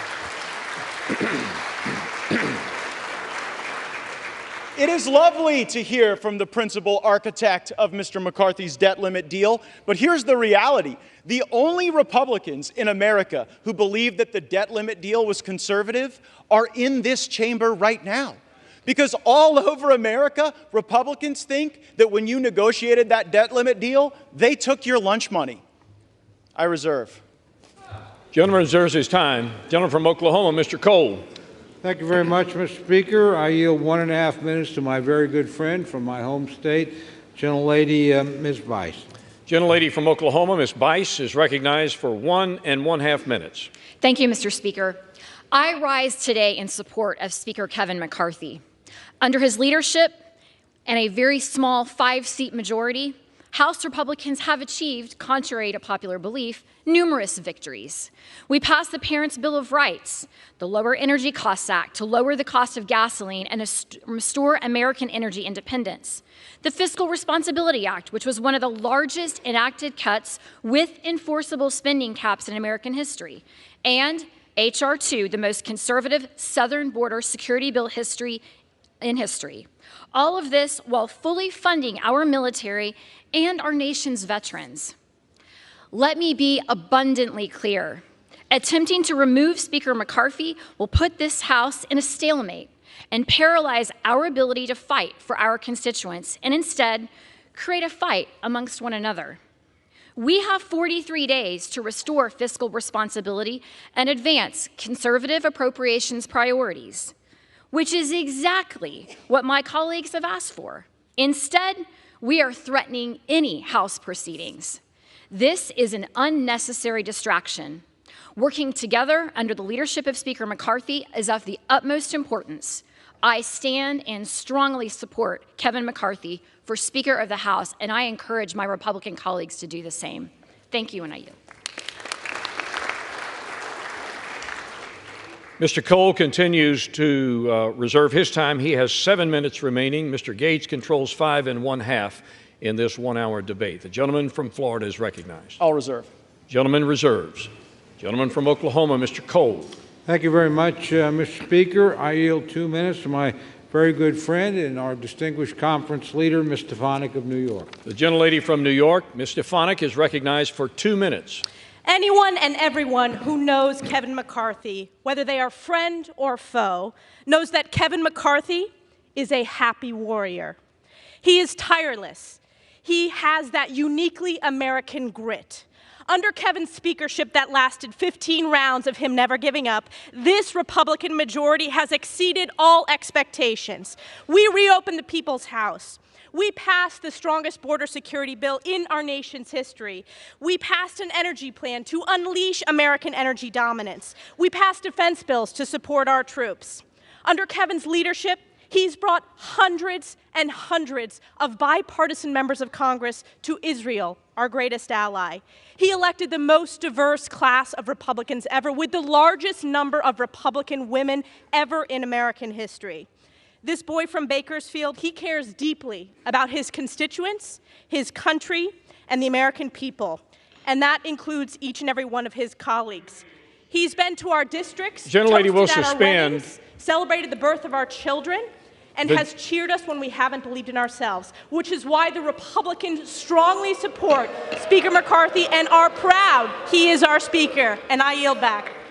Gentlelady, it was not the intent to cut the gentlelady off, except that we have too much chatter going on in the House chamber. Every member deserves to be heard. So if you have private conversations you need to have, please take them from the floor.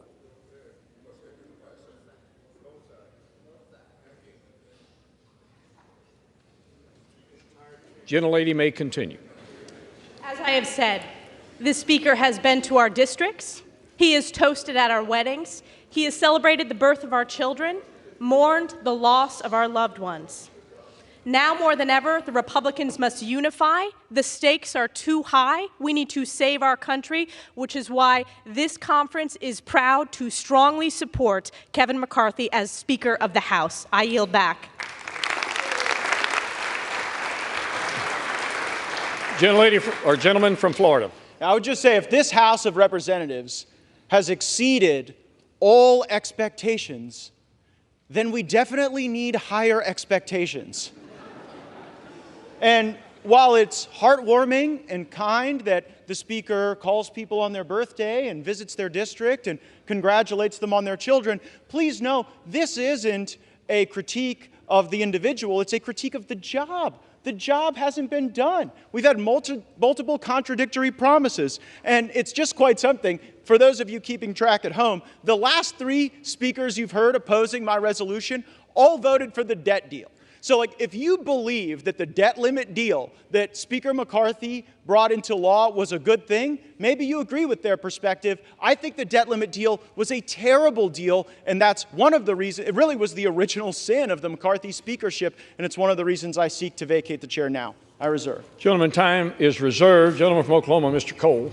Thank you very much, Mr. Speaker. I yield 2 minutes to my very good friend from the great state of Louisiana, Mr. Graves. Gentleman from Louisiana, Mr. Graves, is recognized for 2 minutes. Thank you, Mr. Speaker. I want to thank the gentleman from Oklahoma for yielding. Mr. Speaker, we've been here for 8 months with one of the tightest majorities in modern history. Yet look at the accomplishments of this majority, this conservative majority, with the majority of Republicans voting for the strongest border security in my lifetime, fighting against this incomprehensible energy policy that's driving up energy costs 40%, utility and gasoline payments, pushing Americans into energy poverty. We passed legislation to unleash America's energy resources, pushing back this administration's brainless policies on energy. We've passed legislation to pull back, to stop spending $4.8 trillion that I want to make note. My friends that are carrying this motion to vacate opposed. We've passed legislation to streamline regulations, permitting, environmental laws for the first time in 40 years. Again, my friends here opposed. We strengthened work requirements for welfare to get people back into the workforce. Again, my friends over here opposed. I keep wondering, what is going on? Are we redefining what conservative is? What's going on in this country today? What's going on in this body? Where you have Freedom Works, Heritage, Chip Roy, and Jim Jordan say something's conservative, and these folks say it's not, and they're right. And all of a sudden, my phone keeps sending text messages. Text messages saying, hey, give me money. Oh, look at that. Oh, look, give me money. I filed the motion to vacate. Using official actions to raise money. It's disgusting. It's what's disgusting about Washington. Mr. Speaker, we've watched as these folks right here that have brought up this motion to vacate have refused to pay our military service members, refused to pay them. I want to quote my delegation member, my senator from Louisiana, John Kennedy. If we're not going to pay our service members, if they're not going to be there to protect us, next time someone invades America, call a crackhead and let me know how that works out for you. Yield the gentleman another 30 seconds. Gentleman is recognized for an additional 30 seconds. Mr. Speaker, I've heard people talk about bad faith here. I've heard them make reference to this January agreement. My friends from Arizona, Virginia, and Florida. Let me be crystal clear. Not a single one of them were in the room. You know what? The Speaker didn't meet the targets of that January agreement. He exceeded them. The greatest savings in American history. The greatest savings in American history. Mr. Speaker, this isn't about fundraising. This is about our country. It's about our children and our grandchildren. We need to stand behind the slimmest 30 majority. seconds. We need to stand behind the greatest speaker in modern history that has delivered the best conservative wins for this country. I yield back.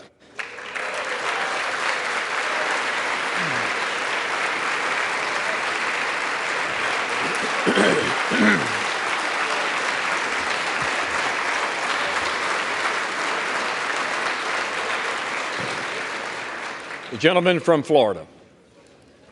My colleague says we've passed the strongest border bills in history. Well, guess what? Look at the border right now. We didn't use sufficient leverage in the debt limit or in any other thing to actually get results on the border. The border is a disaster, really something I don't think you're going to be campaigning on, that you fixed the border. Second, you said you streamlined regulations. What the gentleman from Louisiana doesn't tell you is that all of the regulatory reform he was just bragging about is waivable by the stroke of a pen of someone in the Biden White House. Do you really think you've got anything for that? It's a total joke. And then finally, the welfare to work that the gentleman from Louisiana said we got. The welfare programs that they said that they streamlined with their welfare to work stuff, they're actually going to grow. Because while they did work requirements, they blew out those programs with expanded eligibility. I'm real glad you guys didn't put work requirements on Medicaid. It probably would have resulted in Medicaid expansion.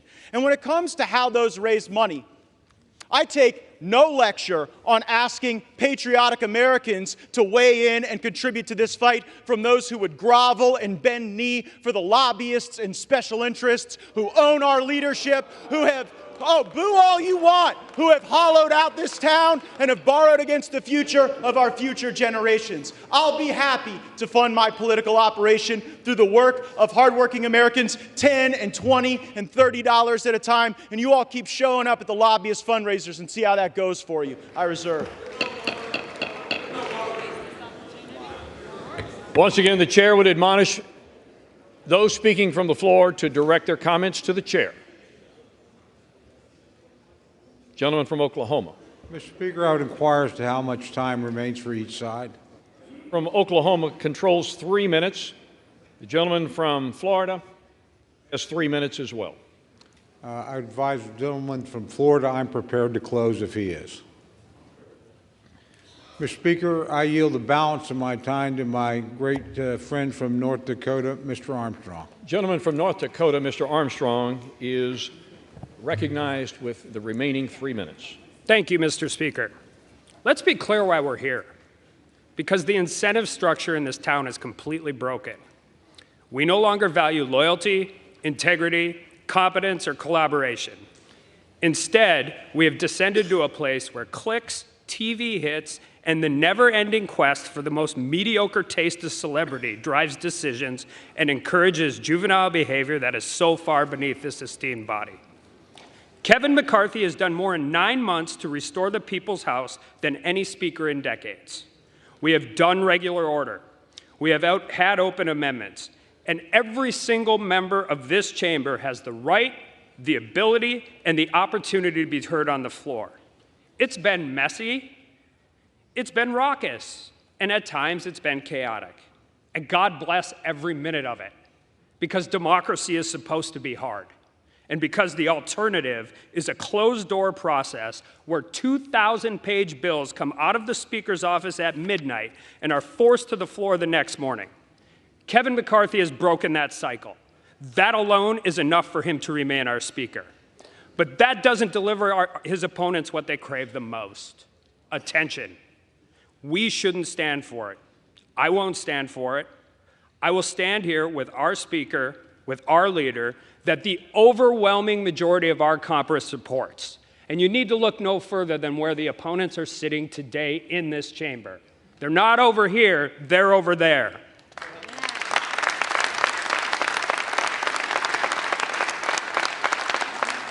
So we're going to face these challenges together, and I say bring whatever comes next, because we believe in the job you have done, Mr. Speaker. We believe in your vision. And most importantly, we are proud to call Kevin McCarthy our friend and our Speaker of the House. And with that, I yield back.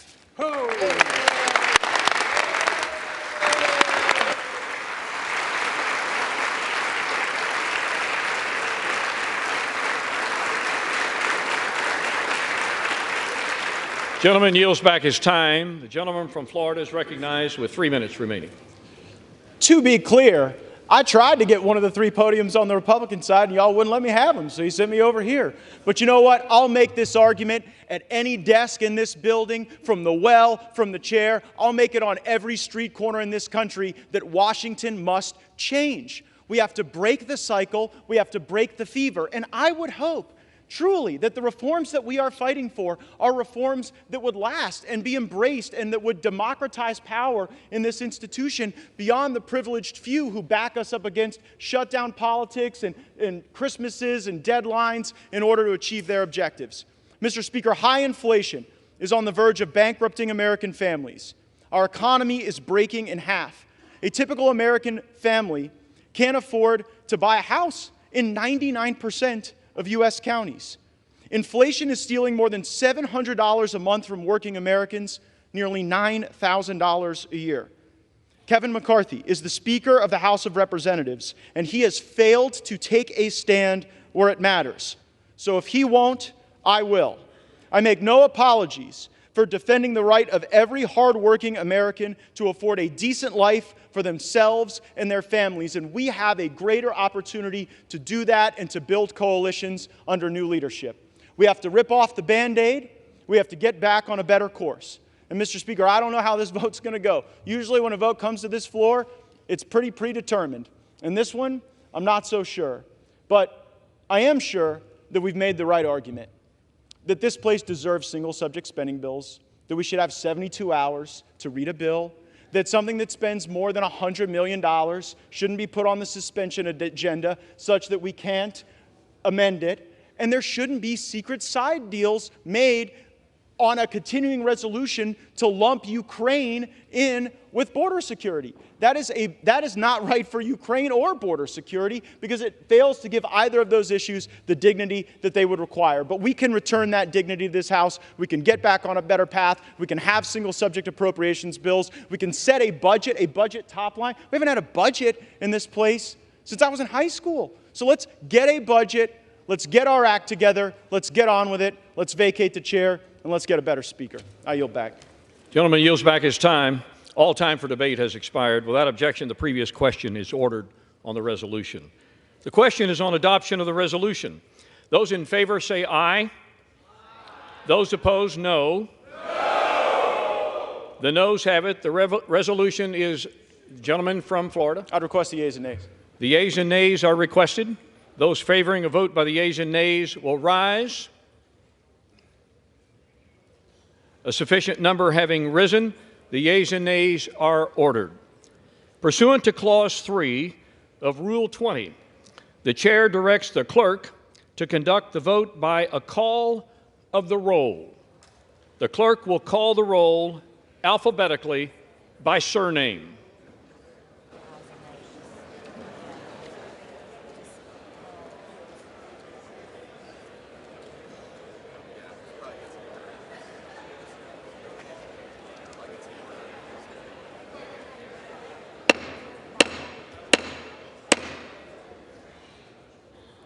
The House will be in order.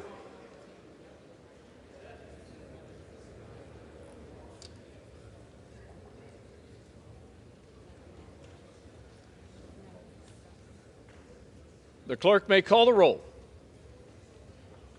Adams. Yay. Adderholt. Nay. Aguilar. Yay. Alford. No. Nay. Allen. No. Nay. Allred. Yay. Amadei. No. Nay. Armstrong. No. Arrington. Nay. Auchincloss. Yay. Babin.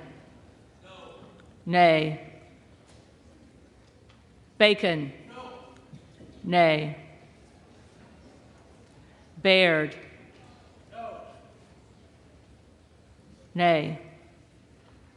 Balderson. Nay. Ballant. Yay. Banks. Banks. Barr. Nay. Berrigan.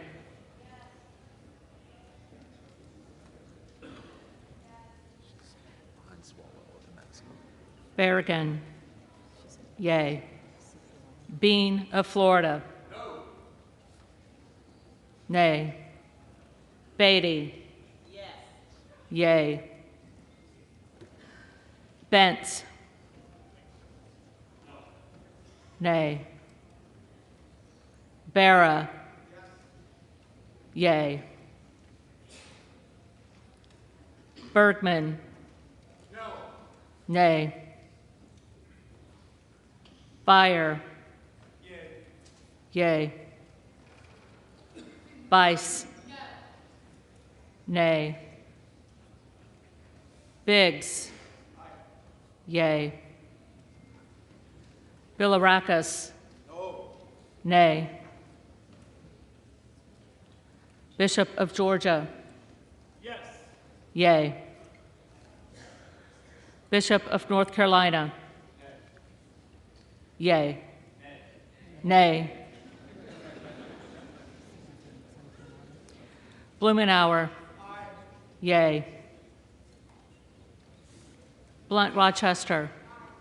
Yay. Boebert. Nay. Bonamici.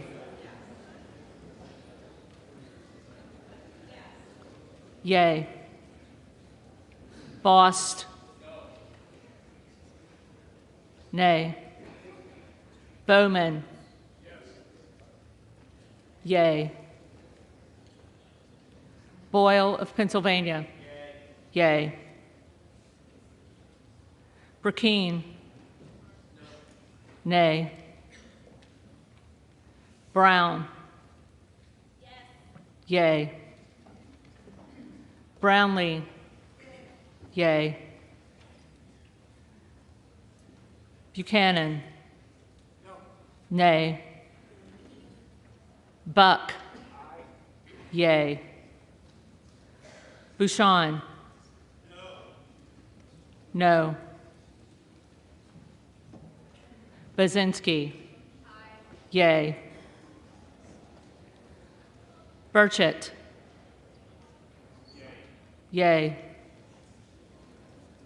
Burgess. Nay. Burleson. Nay. Bush. Bush. Calvert. Nay. Kamek. Kamek. Caraveo. Yay. Carbajal. Yay. Cardenas. Yay. Carey. Nay. Carl. Nay. Carson. Yay. Carter of Georgia. Nay. Carter of Louisiana. Yay. Carter of Texas. Carter of Texas. Cartwright. Yay.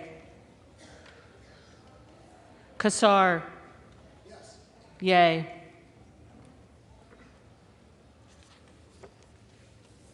Case. Yay. Caston. Yay. Castor of Florida. Yay. Castro of Texas. Yay. Chavez de Reamer. Nay. Sharfelis McCormick. Yay. Chu. Yay. Siscomani. Nay. Clark of Massachusetts. Yay. Clark of New York.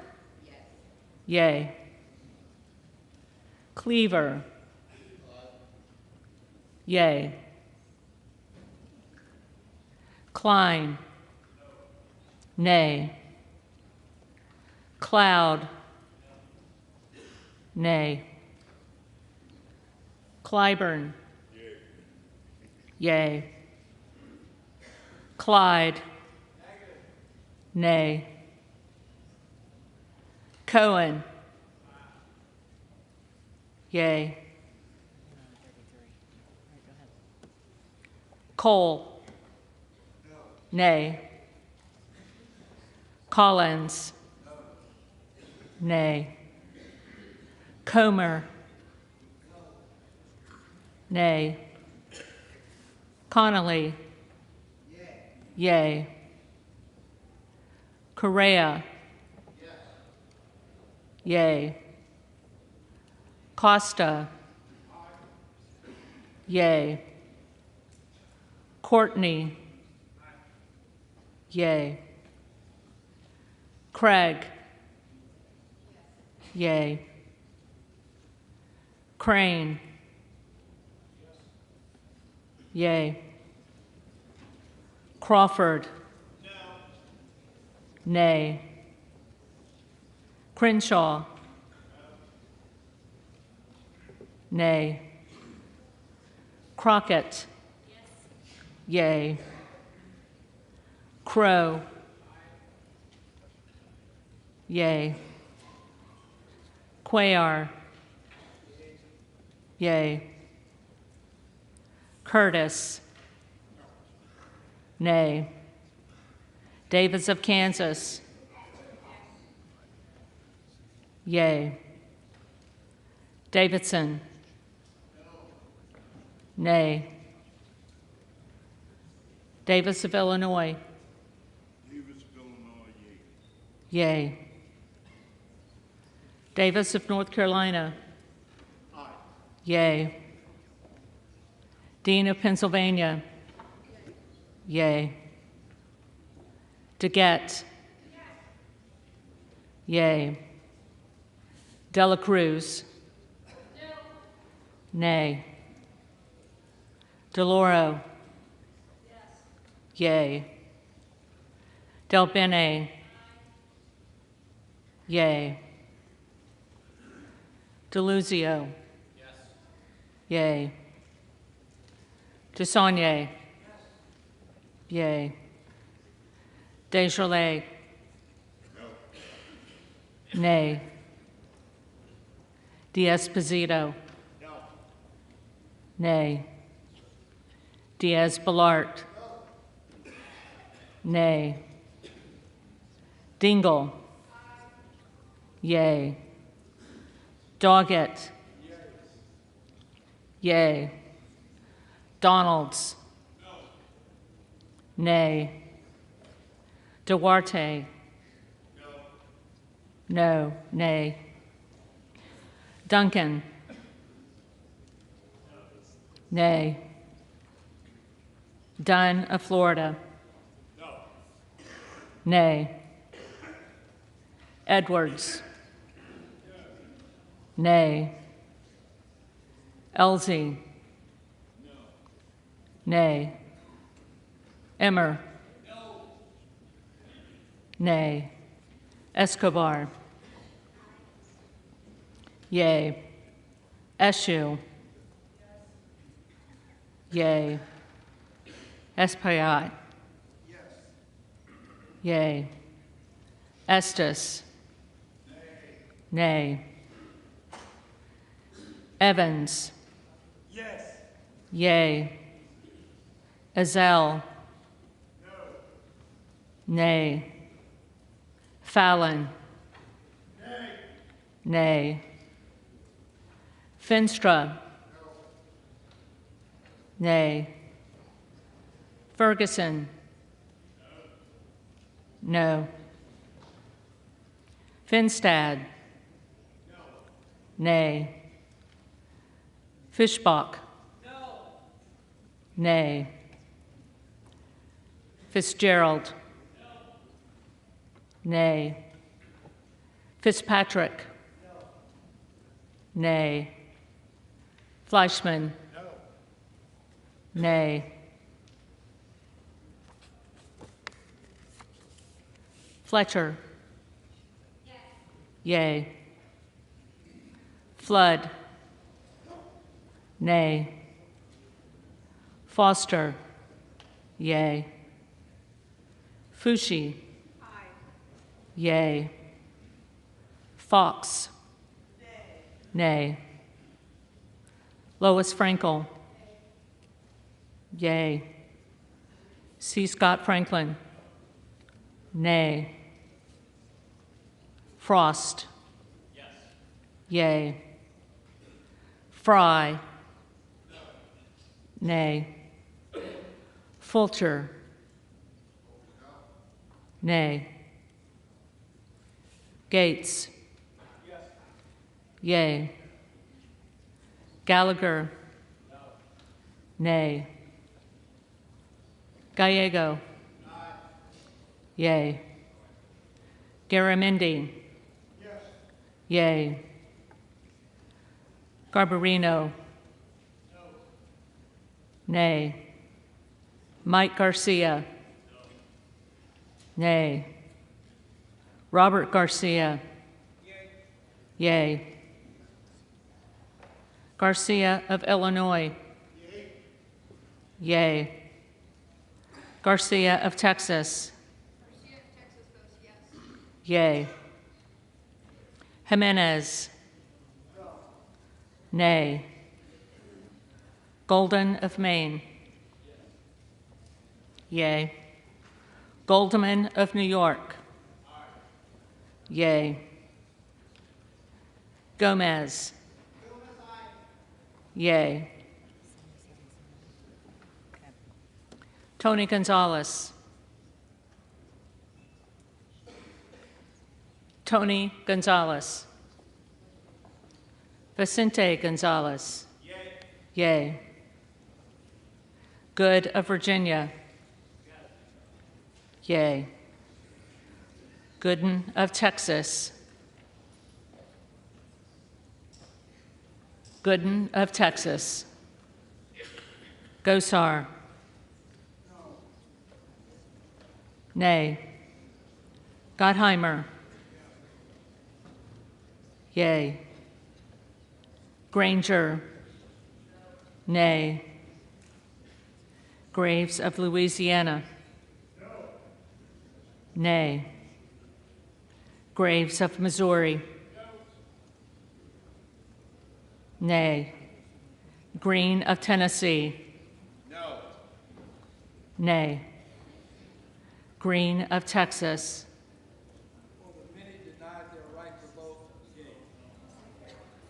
Yea. Green of Georgia? Nay. Griffith? No.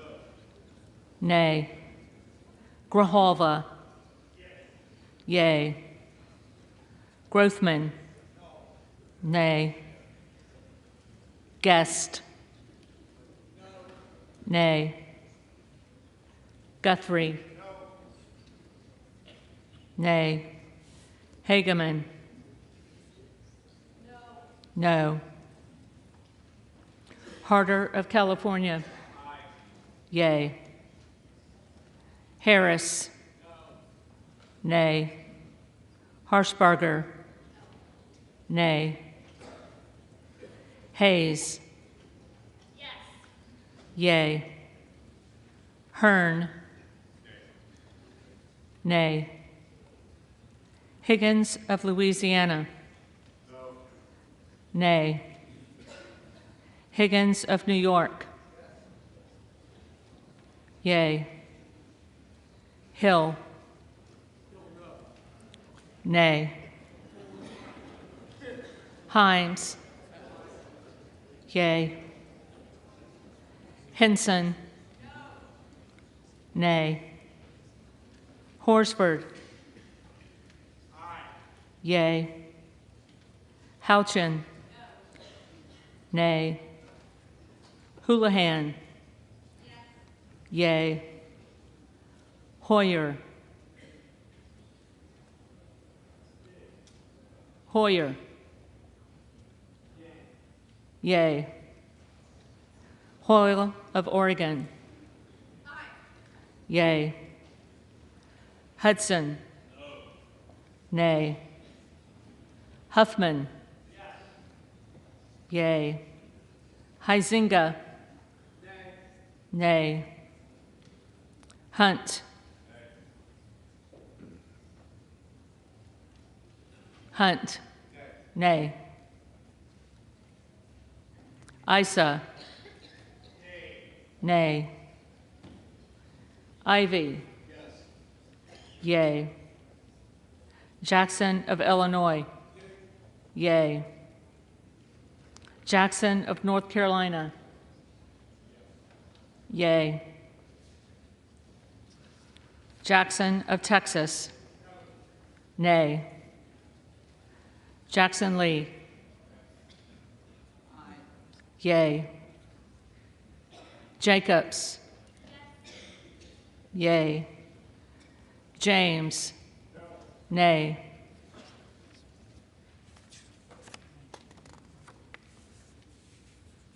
Jayapal.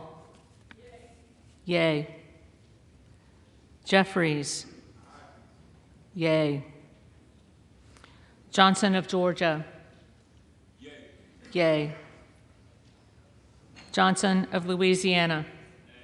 Nay. Johnson of Ohio. Nay. Johnson of South Dakota. Nay. Jordan. Nay. Joyce of Ohio. Nay. Joyce of Pennsylvania. Nay. Camlogger Dove. Yea. Captor. Yea. Kane of New Jersey. Nay. Keating. Yea. Kelly of Illinois. Yea. Kelly of Mississippi. Nay. Kelly of Pennsylvania. Absolutely not. Nay. Kana. Yea. Kiggins of Virginia. Nay. Kildee. Yea. Kiley. Nay. Kilmer. Yea. Kim of California. Nay. Kim of New Jersey. Yea. Krishnamurthy. Yea. Custer. Yea. Kustoff. Nay. LaHood. Nay. LaLota. Nay. LaMalfa. Nay. Lamborn.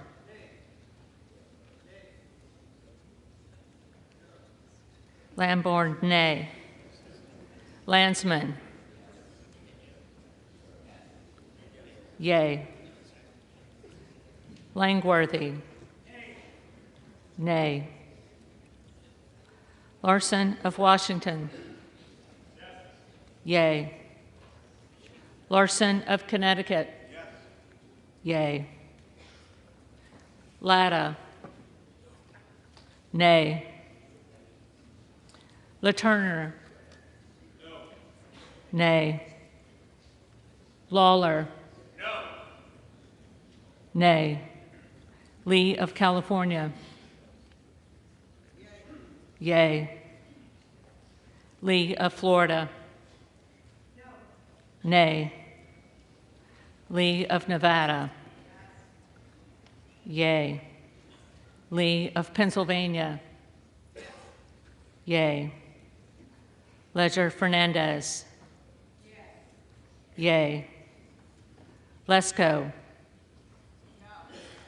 Nay. Letlow. Nay. Levin. Yay. Liu. Yay. Lofgren. Yay. Loudermilk. Nay. Lucas. No. Nay. Luetkemeyer. No. Nay. Luna. Luna. Luttrell. Nay. Lynch. Yes. Yay. Mace. Yay. Magaziner. Yay. Maliotakis. Nay. Man. Nay. Manning. Yay. Massey.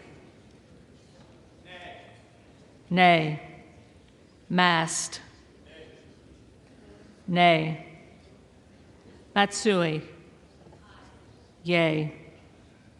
Macbeth. Yay. McCall. No.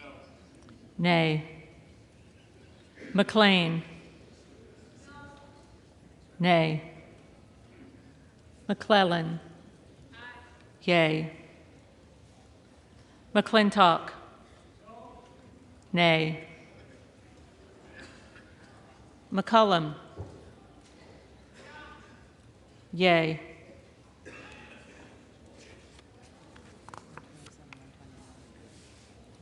McCormick. Nay. McGarvey. Yay. McGovern. Yay. McHenry. No. Nay. Meeks. Aye. Yay. Menendez. Yes. Yay. Ming. Yes. Yay. Muser. No. Nay. Mfume. Aye. Yay. Miller of Illinois. Nay. Miller of Ohio. No. Nay. Miller of West Virginia. Nay. Miller Meeks. Nay. Mills. Mills. Molinaro. Nay. Molinar. Nay. Mooney. Nay.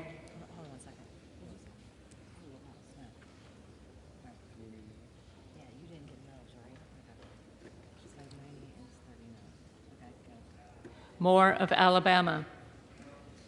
Nay. Moore of Utah. Nay. Moore of Wisconsin. Yay. Moran. Nay. Morelli. Yay. Moskowitz. Yay. Moulton. Yay. Mervan. Yay. Mullen. Yay. Murphy. Nay. Nadler. Yay. Napolitano. Yay. Neal. Yay. Neguse. Yay. Nels. Nay. Newhouse. Nay. Nickel. Yay. Norcross. Yay. Norman. Nay. None of Iowa. Nay. Obernolte. Nay. Ocasio-Cortez. Yay. Ogles. Nay. Omar. Yay. Owens. Nay. Pallone. Yay. Palmer. Nay.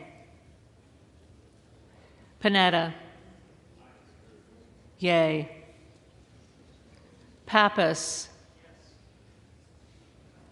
Yay. Pasquarel. Yay. Payne. Yay. Pelosi.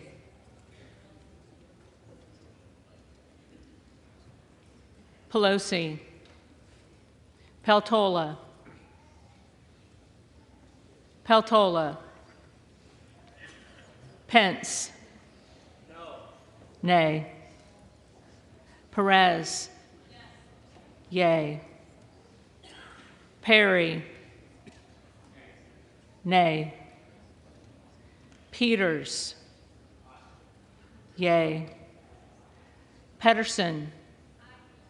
Yay. Pfluger. Nay. Phillips.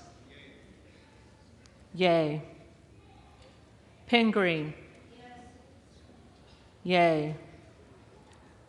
Pocan. Yay. Porter. Yay. Posey. Nay. Presley. Yay. Quigley. Yay. Ramirez. Yay. Raskin. Yay. Reschenthaler. Nay. Rogers of Washington. Nay. Rogers of Alabama. Nay. Rogers of Kentucky. Nay. Rose. Nay. Rosendale. Yay. Ross. Yay.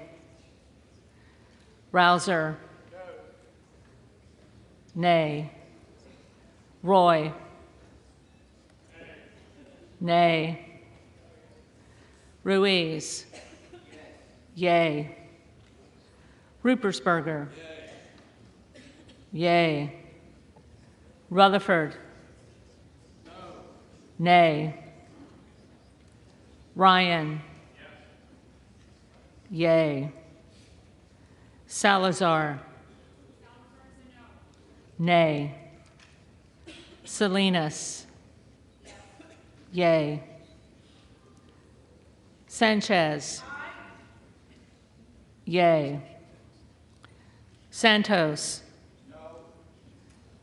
Nay. Sarbanes. Yay. Scalise. Nay. Scanlon. Yay. Schakowsky. Yay. Schiff. Yay. Schneider. Yay. Skolton. Yay. Schreier. Yay. Schweikert. Nay. Austin Scott. Nay. David Scott. Yay. Scott of Virginia. Yay. Self. Nay. Sessions. Nay. Sewell. Yay. Sherman. Yay. Sherrill. Yay. Simpson. Nay. Slotkin. Yay. Smith of Missouri.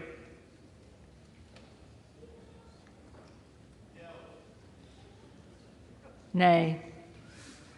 Smith of Nebraska. Nay. Smith of New Jersey. Nay. Smith of Washington. Yay.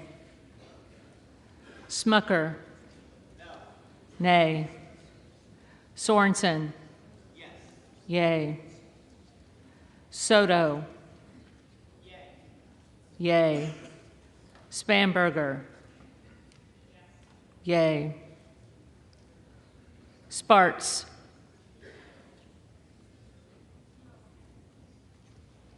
Nay. Stansberry. Yay.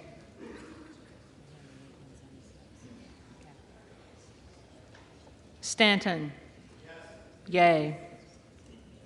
Stauber. Nay. Steele. No. Stefanik. Nay.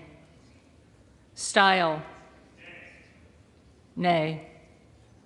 Stubbe. Nay. Stevens. Yay. Strickland. Yay. Strong. Nay. Swalwell. Yay. Sykes. Sykes. Takano. Yay. Tenney. Nay. Tanadar. Yay. Thompson of California. Yay. Thompson of Mississippi. Yay. Thompson of Pennsylvania. Nay. Tiffany. Nay. Timmons. Nay. Titus. Yay. Tlaib. Yay. Takuda. Yay. Tonko. Yay. Torres of California. Yay. Torres of New York. Yay.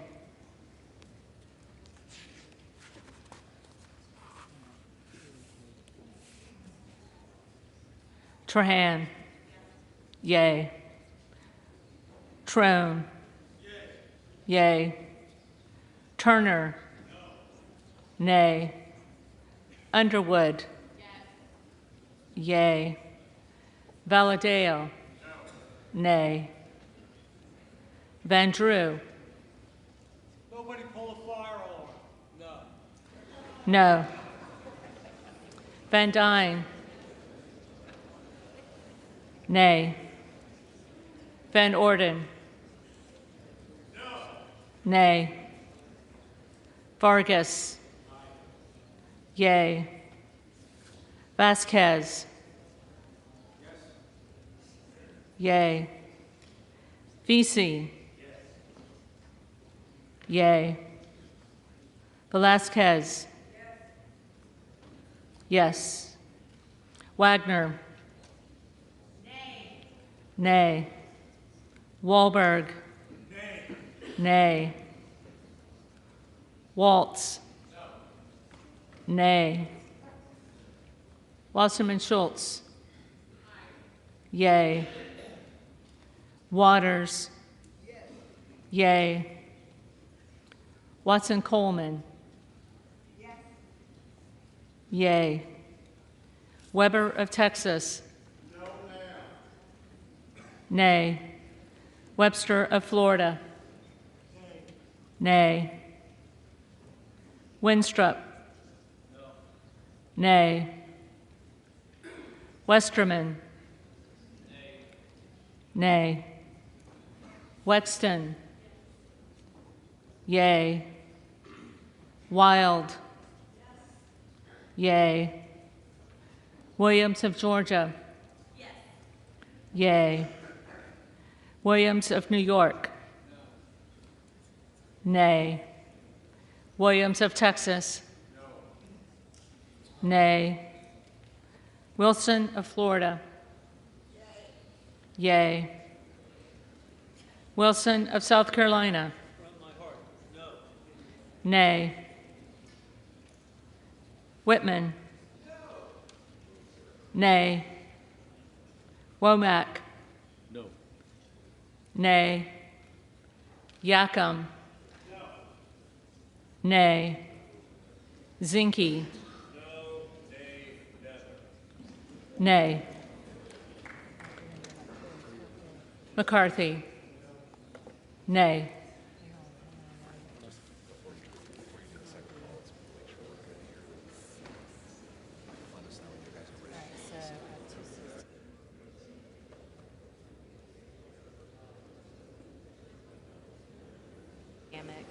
Carter of Texas. I have Tony Gonzalez. I have Gooden of Texas. I have Luna. I have McCarthy. I have Mills. I have Pelosi. I have Patel. And then I have Sykes. Okay, so You ready to move? now I've got to go through these. Are you good?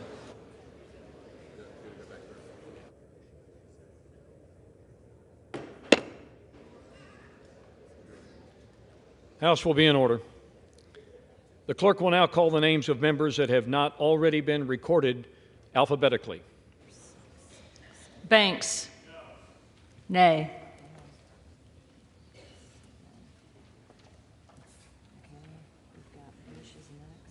Bush? Bush? Okay, Kamek's next. Kamek? Nay.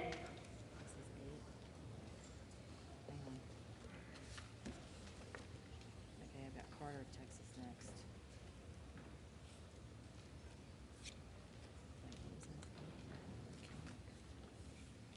Carter of Texas? Carter of Texas? So then we're going to go to Tony Gonzalez. This is what I need. Tony Gonzalez? Nay.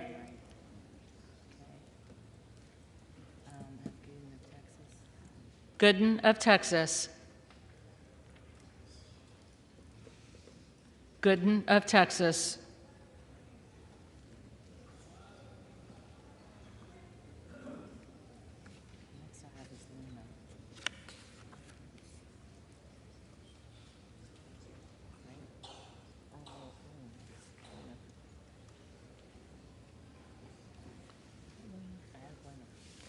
Luna. Luna.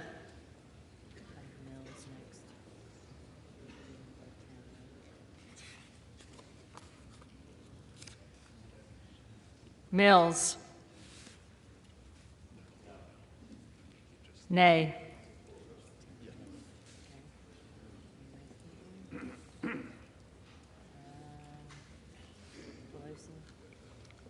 Pelosi.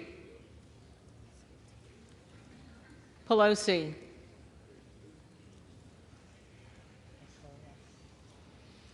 Peltola. Peltola.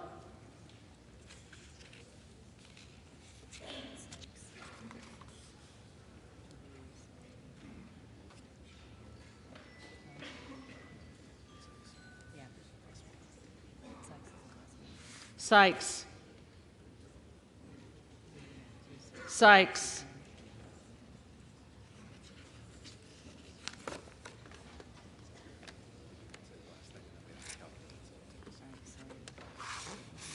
Are there other members in this body who have not been recorded or who wish to change their vote?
Have you got the tally?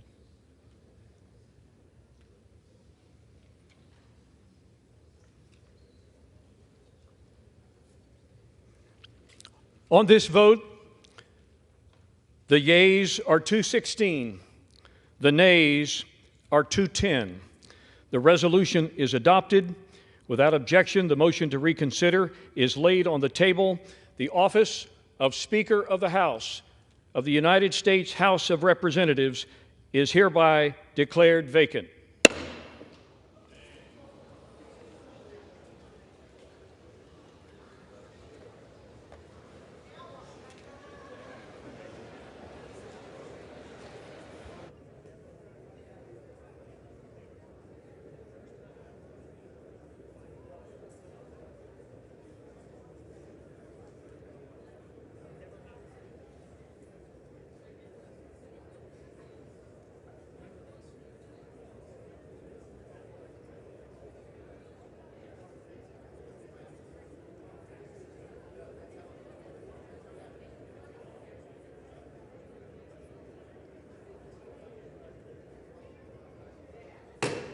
House will come to order.